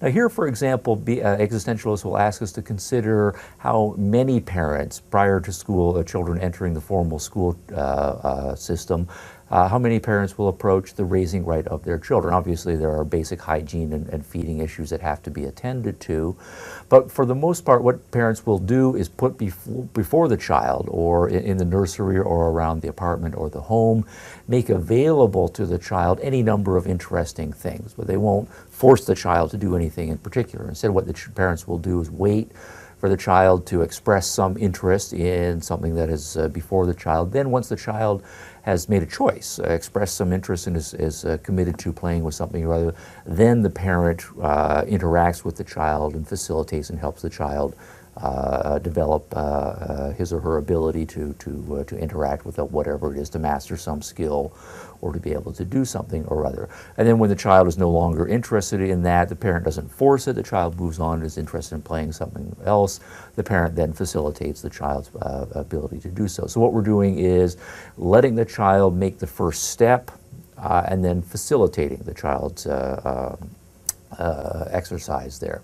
And then the child fails, the child succeeds, the assessment is built into the process there. So the child is taking charge of his or her own education, and the parent is helping out. Now, if you think about then at the other end, what kind of life, particularly in the modern world, we are preparing students for once they leave the formal education system. Well, we don't live in a culture that tells you whom you're going to be friends with, what your career is going to be, whether you're going to be married, whether you're going to have children, how long you're going to stay at this career, whether you're going to have this career or that career, what you're going to believe religiously, how you're going to vote politically, whether you're going to be engaged or not with the political process, and so forth. Instead, in all of those areas, we leave adults free to make their own choices, to make their own commitments, and then of course we hold them responsible for the commitments that they have made there. So the question then is, if prior to formal schooling we're emphasizing choice and facilitating choice, and if after we have students leaving the formal school system we're emphasizing choice and then holding people responsible for the choices they made, the natural existentialist question then is, why in many cases do we do things in formal school exactly the opposite of that? We take away choices from students, we tell them to sit down, to listen, to be passive, to do what they're told, to move when the bell rings, and the teacher is the authority figure, and whatever the teacher says, the students are supposed to follow along the teacher's lead here. So the point is that formal schooling should be preparation for life. In fact, formal schooling should be a part of life, not a completely different social structure and so forth. Now, in existentialism, freedom and choice comes bundled with responsibility. They are, in fact, two sides of the same coin, if we can use that metaphor. And here, Sartre especially uses the phrase that we are condemned to be free. Now, on the one hand, the issue of choice and freedom sounds liberating, and indeed it is liberating from kind of traditional top-down authoritarianism. But one thing that is strikingly characteristic of most existentialist literature and existentialist philosophy is that the responsibility that comes with choice, the responsibility that comes with freedom is not always a happy burden. In many cases, it can be an oppressive burden. And so the distinctively existentialist approach to freedom involves the burden of responsibility or the weight of freedom. And in Sartre's somewhat literary phrase, he speaks of being, quote, condemned to be free, unquote. And of course, that's literarily paradoxical. But what Sartre is saying here philosophically, of course, is that you are free, but you have no choice about the fact that you are free. That's an inescapable part of the human condition. So you have choices, but you don't have any choice about the fact that you are a choice-making being, and therefore you don't have any choice about the fact that you are responsible, right, for the choices that you make. But over and above that, the existentialists also are, and I don't know that this necessarily has to be a part of the philosophy, but existentialists historically have tended to be more glass half empty than glass half full people in their assessments of the human condition here. That life as it is hard, life is difficult, and so what we do when we are feeling freedom and feeling the weight of responsibility is not always happy about having to make choices given that we don't know what the right answers are, happy to take responsibility for the choices that we have made. In many cases, given the nature of the conditions we find ourselves in or the choices that we make, often cases in ignorance or with partial information, don't turn out so well, and we're left with the unhappy prospect or reality of failure. So a big part of education then for the existentialist educator is dealing with the fact that choice can be a burden, and the choices that we make often are going to end up in failure, and so education is in large part preparing students not only for success but also preparing students for failure. Now, this is not something that is going to be alien to children. Children fail on a fairly regular basis. They try something and they fall down. They skin their knees, they bruise their egos. They want to play with other children, but those children don't want to play with them, and so their feelings are bruised. Or they deal with children in the schoolyard who are bullies, and the bullies will push them around and humiliate them in various ways. And this is an ongoing process on a larger scale all the way through lives. By the time we become teenagers, we develop crushes and infatuations on people who are not interested in us. Or we think that someone is the real deal and we fall in love with that person, but they dump us and break our heart.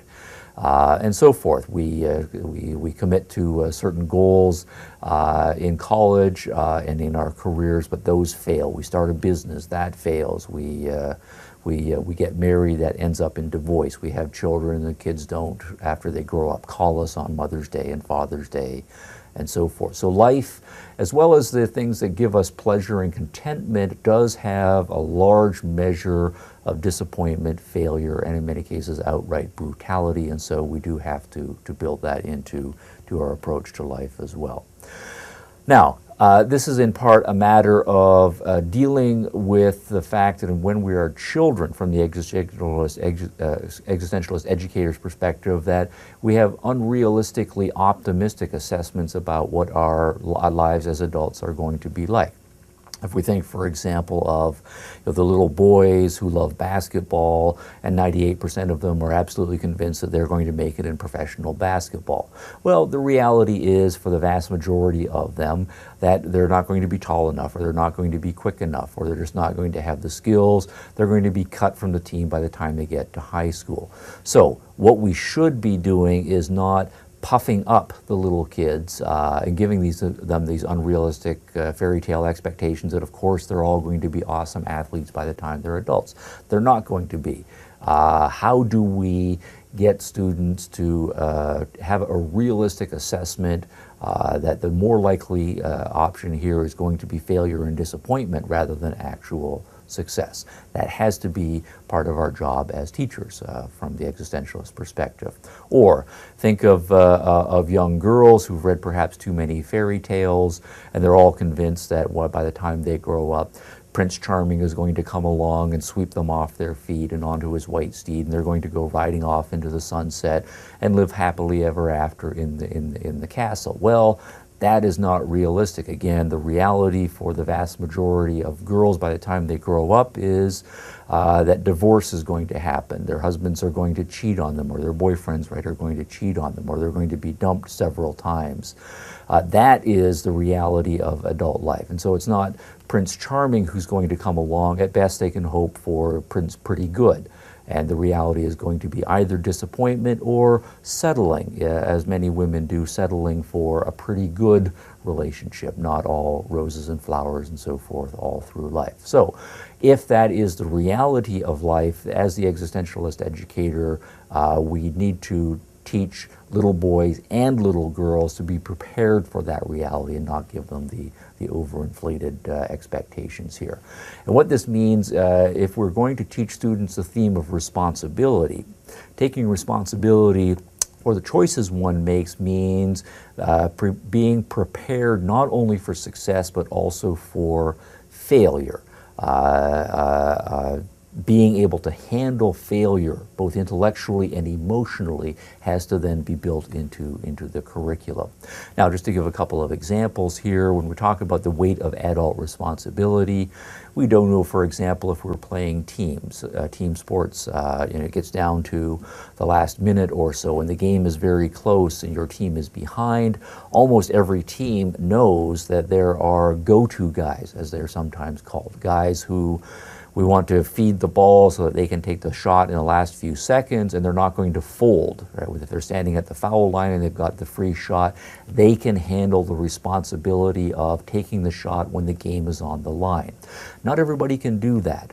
What can we then as educators do to encourage students and build up in them not just the skills, but also the emotional resources so that they can handle that kind of pressure and Also, if we know that a certain number of those shots will be missed, that they can handle the crushing disappointment of missing that kind of shot.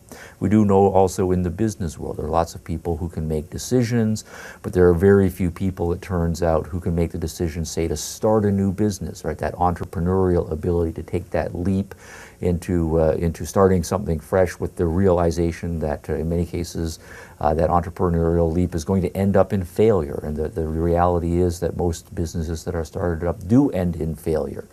We do also know that there are lots of people who can make decisions. If the scales are small, they can make a $10,000 decision, say, or a $50,000 decision and sleep easily at night. But we do know that the vast majority of people, if you ask them to make $1 million decision or a $10 million or a $100 million decision, they can't handle the pressure. They fold under the pressure and they make all sorts of bad decisions.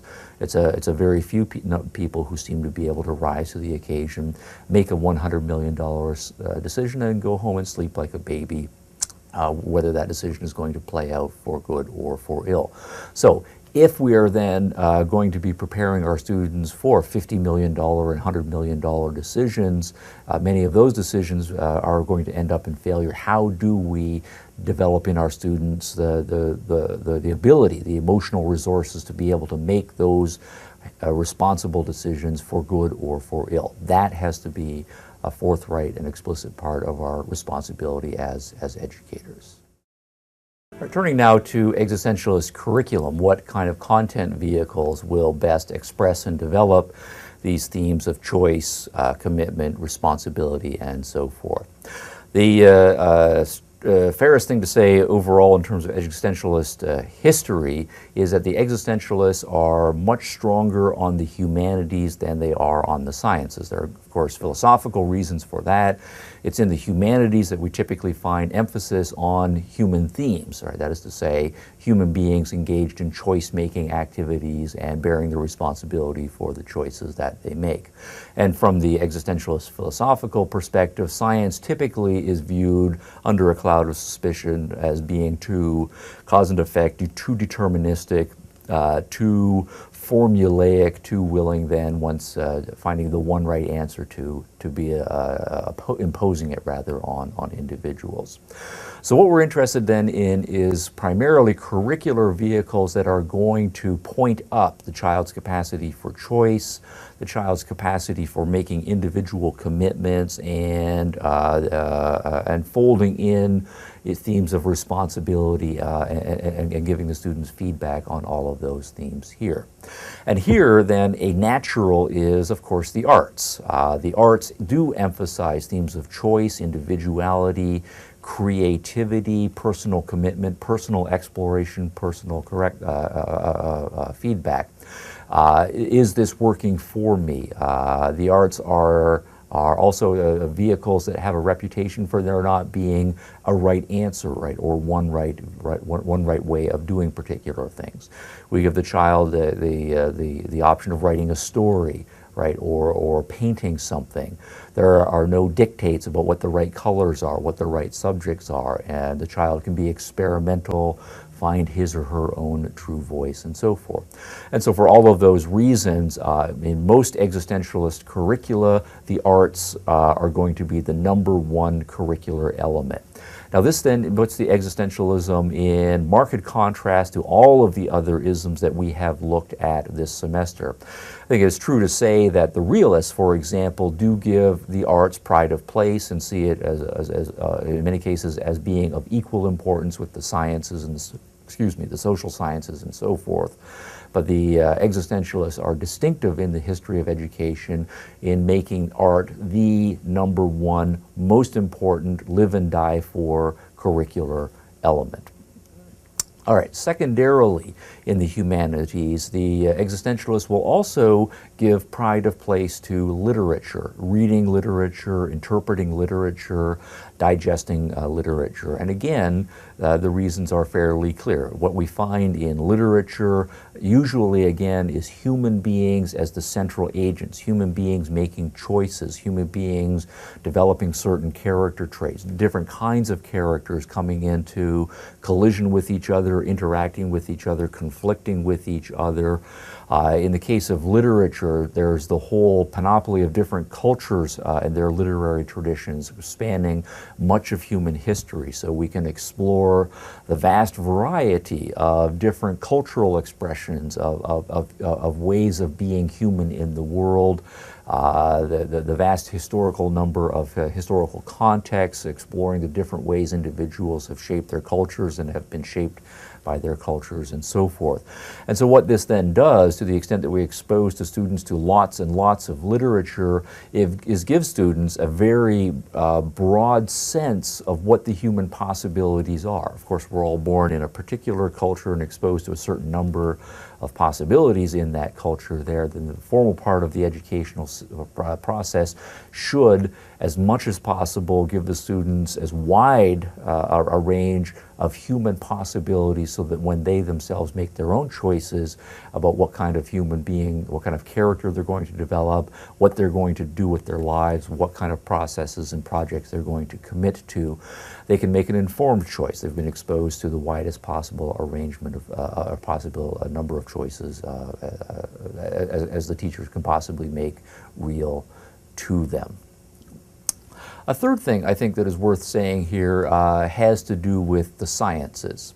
While the existentialists are not historically very science-friendly, as existentialism has developed and matured across the 20th century, and I don't think this has to be built into existentialist educational philosophy, it is nonetheless true that we have to acknowledge that science can and has been a vehicle for many people to commit to find a meaningful kind of life within.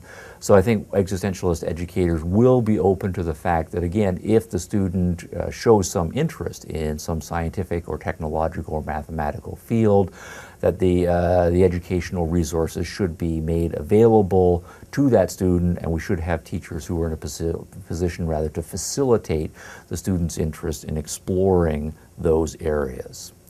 But then finally, particularly, the most important curricular vehicle, I think, should be philosophy, particularly with an emphasis on ethics.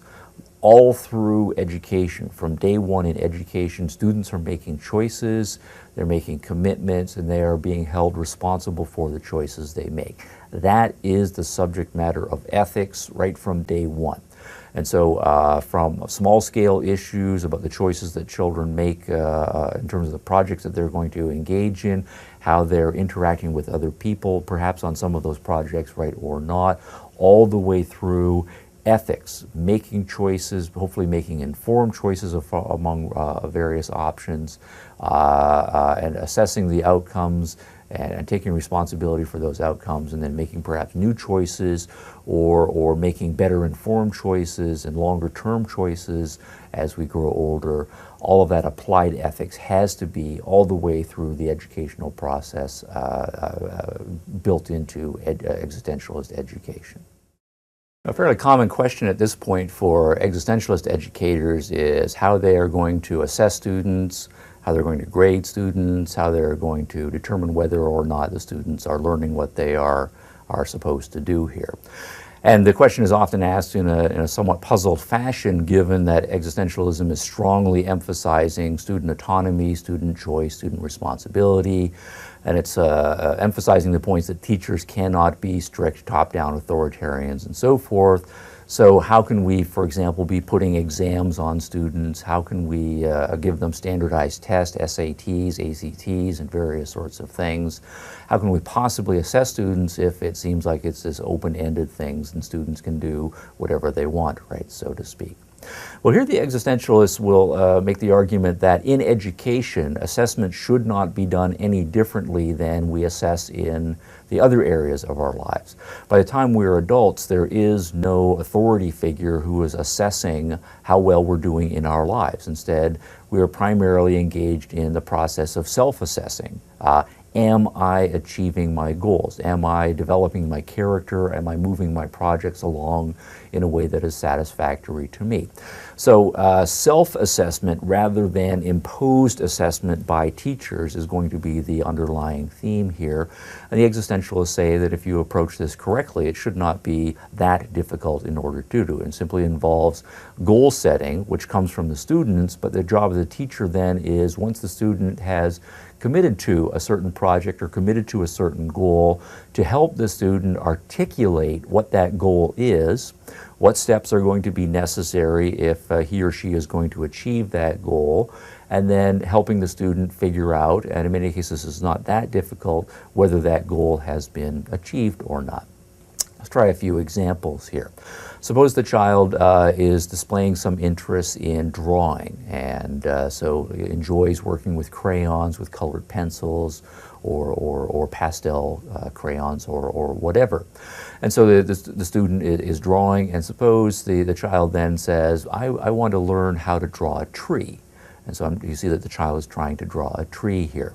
Now, this is great. The child is being creative. The child has made a choice. The child has made a commitment here. And the responsibility that the child then has taken on is this project of learning how to draw a tree well. And so you see the child looking at a tree and trying in various ways to duplicate that on a page.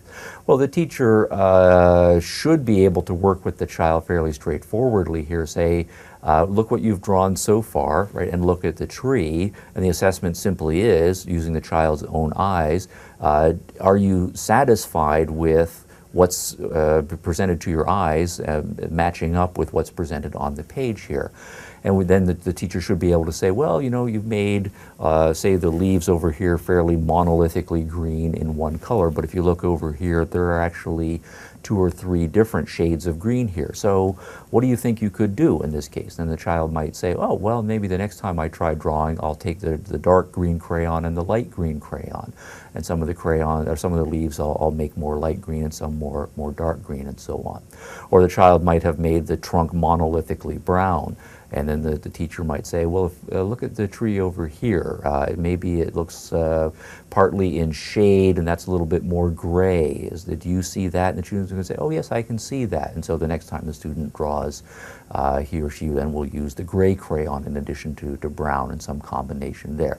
So the point then is that the assessment can be built into the project, and the teacher's job is not simply to say, here's the drawing, I give it a C or a C+, right, or whatever, and a little bit of feedback, but to have the student actively involved in the self-assessment project.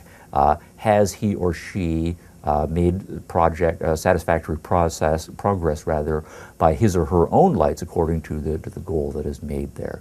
Or to take a slightly older example, suppose you have a child in, say, middle school who really enjoys riding his bike, but he wants to make a motorbike, and so, because he wants the bike to be able to go faster and so forth. And so here, the project is certainly much more complicated here. It might be a matter of taking an existing bicycle frame, finding out something about motor mechanics. How can I take, say, a 50cc motor?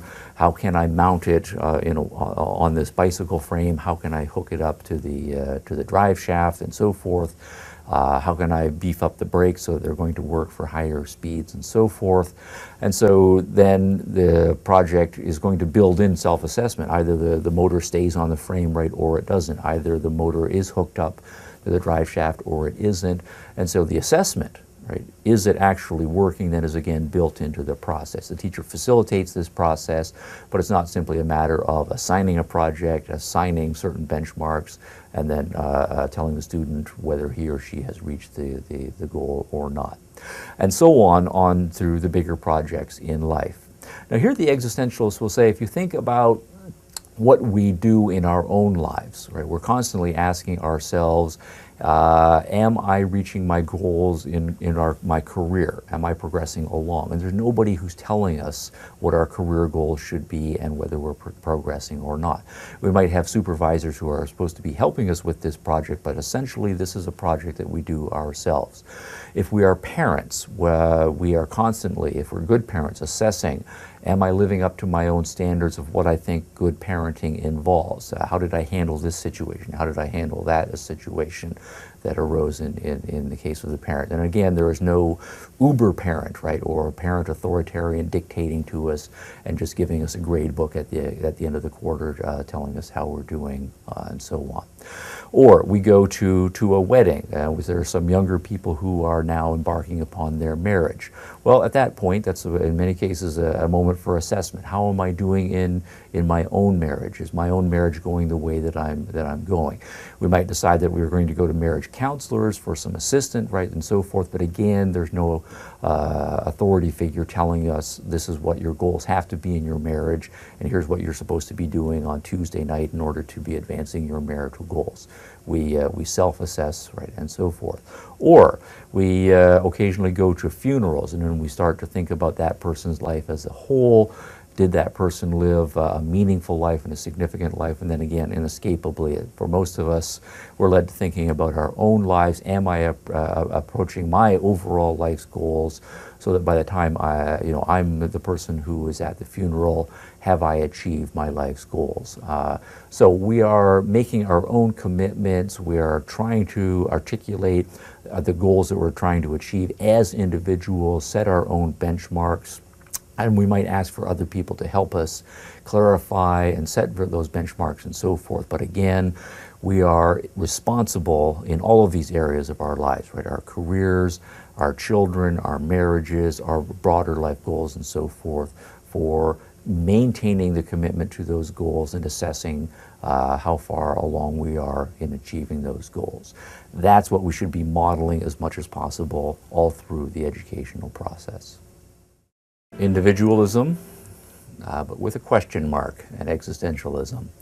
Certainly mainstream existentialist philosophy and educational practice has a reputation and a reality of emphasizing individualism, certainly individualism over any sort of conformity. Existentialism is very hostile to any top-down imposition, any sort of argument that students and adult human beings should obey higher authorities who are empowered to tell them what to do and make them do it, and also to any sort of horizontal authority, any sort of conformity to peer pressure or doing things simply because other people on one's level socially are exerting pressure upon one to do so. There's an emphasis here on choice being a capacity that individuals have, commitment being a subjective phenomenon that we have to make commitment to, and placing the responsibility upon the individual for crafting and following through rather on developing a meaningful life. So individualism does seem philosophically built into the marrows of existentialism, and that certainly has implications for existentialist practice. It makes sense then that as teachers, we're going to be encouraging and facilitating students working on their own projects at their own paces. The teacher is facilitating that whole set of processes there. Of course, students will choose, in many cases, to work with other students or to do joint projects, but that's not something that we can force them necessarily to do. And then also the students will be responsible for working out the dynamics of that social interaction, again, with the teacher facilitating here. So what will be required of us as teachers certainly is going to be to get to know our students as individuals and to work with them as individuals. And this is necessarily then going to require fairly small classes, fairly flexible classroom setups, and perhaps a wide variety of teachers with a number of expertises who can facilitate students in a variety of directions here. Now, I have a question mark aside with the individualism here because for both philosophical reasons and practical reasons, the place of individualism in existentialism is fraught with difficulty, right, shall we say. What we have in existentialism is an explicitly subjectivistic, right, approach to the individual. We're emphasizing things that individualists prize, and that is choice, commitment, responsibility. But at the same time, in this version, right, of individualism, we are stripping away any sort of a God any sort of religious institutions, even any sort of nature or nature-based scientific institutions that can provide any sort of a container, right, or a framework. There is nothing imposing on the individual from the hardcore existentialist perspective. Instead, everything comes from within the individual, and so there is no perspective or standpoint for anybody to tell anybody what is the right kind of a choice and so forth to make. And so since existentialism from this perspective seems so wide open, we do run into standard problems for subjectivist versions of individualism. What if you have a student, for example, who chooses to, I don't know, be a bully, right, or to be completely passive and a couch potato, right, of life, or to engage in a destructive activity of sabotaging other students while they're working on their projects and so forth. If we as teachers can't be authoritarian, if there's no such thing as a right answer, we're not stand-ins for God, then it seems like the existentialists won't let us tell that student, hey, what you're doing is wrong, stop it. And if you persist in doing so, then we can make you do it, because after all, the student is just expressing his individual choice and so forth. Now, existentialists, of course, have given, particularly philosophical existentialists, given great thought to this issue. How, if we start from that subjectivist individualist framework where there is no God, there is no science to dictate to us, how do we have any sort of common values, any sort of a common framework? How do we place restrictions and prohibitions on other people appropriately, and particularly how do we teach students to be civil and so on, if we can't do that in any sort of objective or authoritarian or top-down fashion or some such synonymous type fashion? Well, what the existentialists will say is that there really is no answer to that. The philosophers, from their perspective, have not come up with an answer to subjective individualism. They haven't proved that there's a God. We don't want to have scientific dictators telling us what to do. We do want people to be individualistic. And so all we're doing in life as adults is muddling through, right, so to speak. So the expectation that somehow we can magically solve this in the classroom, that's going to be an unrealistic expectation. All we can do is then muddle through in the classroom, dealing with students the way parents always muddle through, the way teachers always muddle through, and the way we always muddle through in life. Certainly we're going to have students who are bullies, and we're going to have students who are disruptive, we're going to have students who are passive, but we have those things in the rest of life as well. How do we deal with those things? Well, we try a bunch of strategies and we wait to see what works. We can try to encourage students who are being passive and not making any sorts of choices by putting enticing things in front of them, but they have to make the first step. Certainly there are students who are bullies, and if we have taken on ourselves as teachers a commitment of providing a facilitating environment, and we have the permission of the parents to protect their children against bullies, right, and so forth, then certainly we can stop the bully from beating up on a child or tormenting them, just take the bully out of a social situation and so on. But then we would have to work with the bully the same way we try to work with anybody who is showing antisocial tendencies.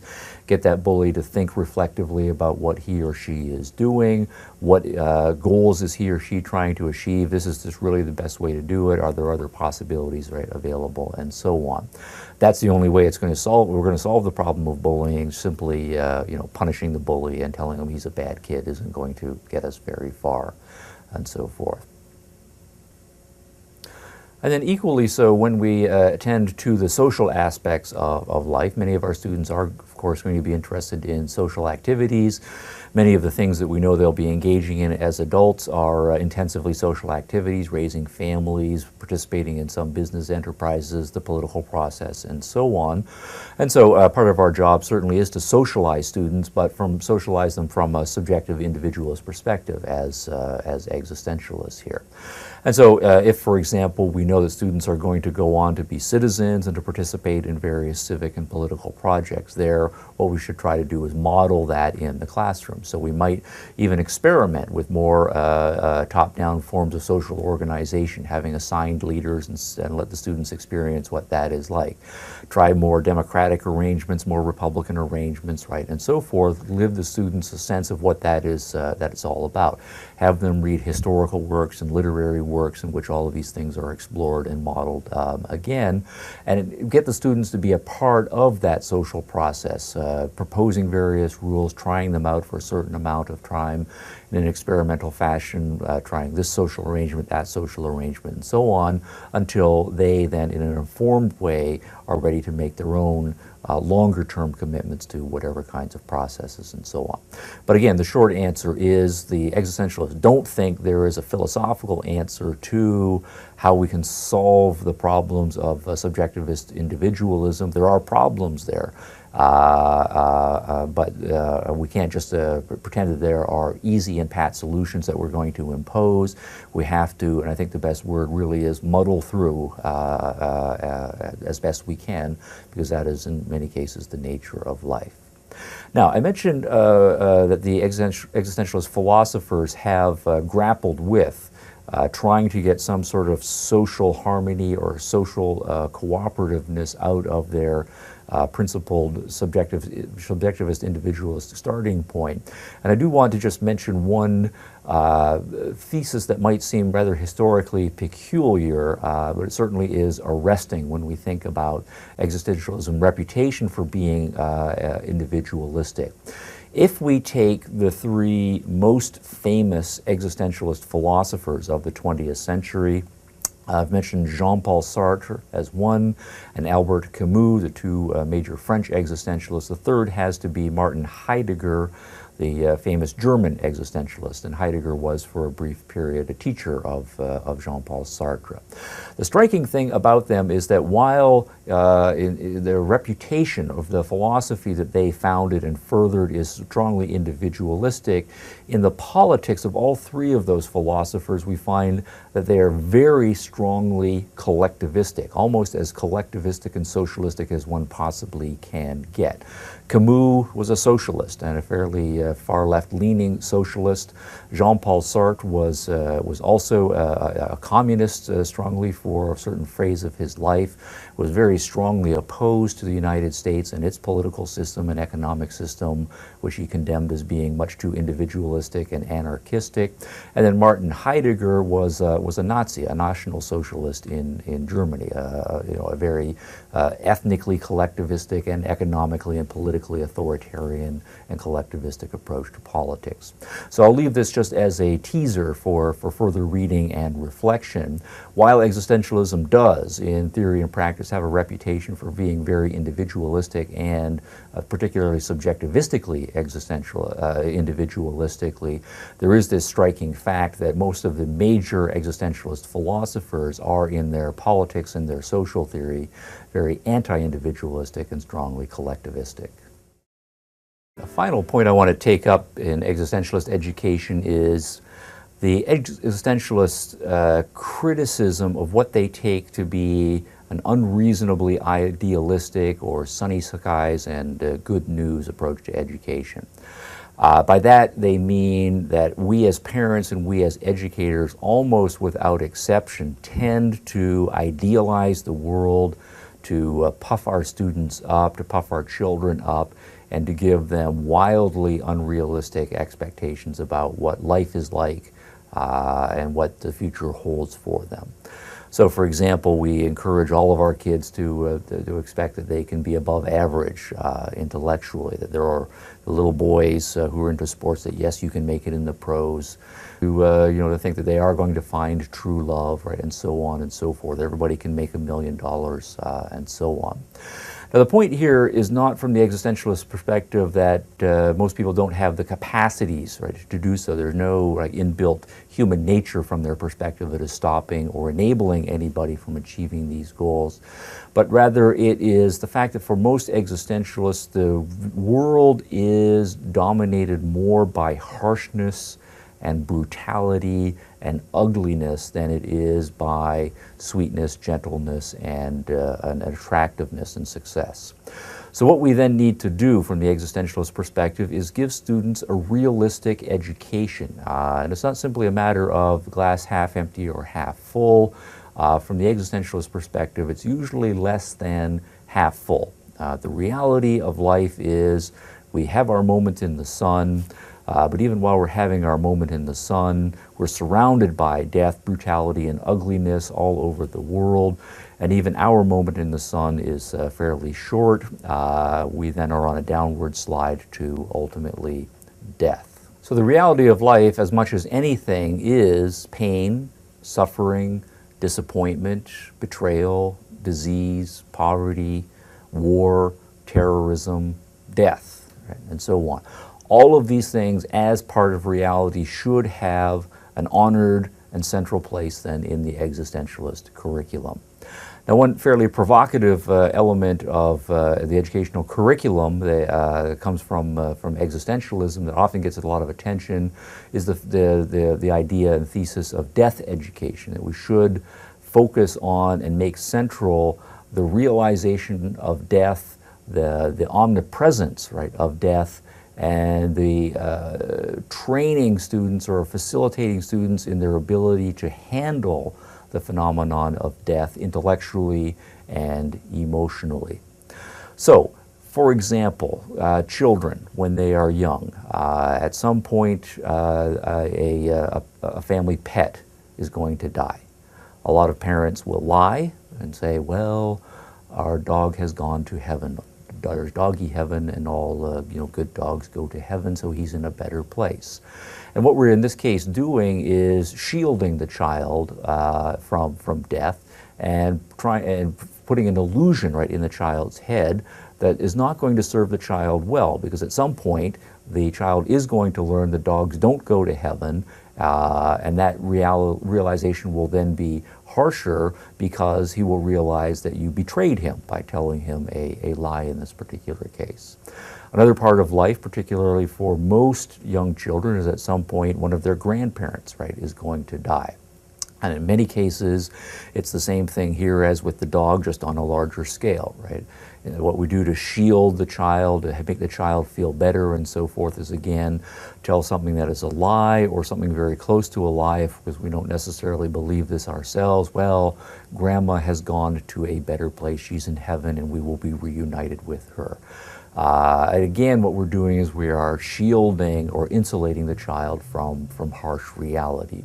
So what we should be doing, though, is realizing that if this is a part of life, finding ways so that when real life impinges, as it is going to impinge, pets are going to die, grandparents are going to die, that we can have the child handle that in a way intellectually and emotionally that is true to the facts of reality.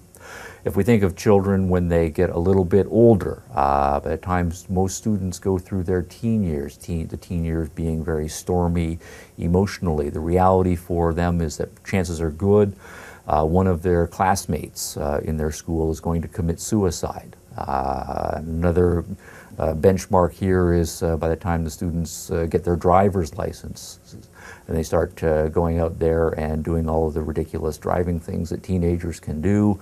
There's great carnage on the road. Some of them are going to be killed in car accidents. We as parents have gone through this. We know that students are themselves going to go through this. So rather than ignoring it or pretending that it doesn't happen, we should be building this into the curriculum ahead of time so that when it happens, it does not take them by unexpectedly, and they don't have the resources to be able to handle it. So if we're going to make sure that we're not shielding students from the unpleasant parts of life and only exposing them to the pleasant parts of life, what this then means is that we can, of course, take them to sanitized museums in prosperous neighborhoods, but we should also be taking them on field trips to poverty-stricken neighborhoods. It certainly is fine to have the students read stories about adventure and heroes and so forth, but we should also have them be reading stories about kids from broken homes and so on. Now, none of this is to say that the existentialists are not sensitive to age appropriateness here, right? So obviously it's inappropriate to take huge, crushing adult problems and lay those on 5-year-olds and expect them to be able to handle it. So what we need to do as existentialist educators is to bring in pain and death and suffering on a scale and in a way that students can handle cognitively and emotionally. So, some examples here. We do know, of course, that students are engaged with a certain amount of pain and suffering in their own lives, right? Some of them fall down and skin their knees, they break their arms, they're dealing with schoolyard bullies and so on. Those should be teaching moments for us. But we can go a step further and build in stylized teaching moments. For example, one practice some existentialist teachers will use is, say, we're dealing with 7-year-olds.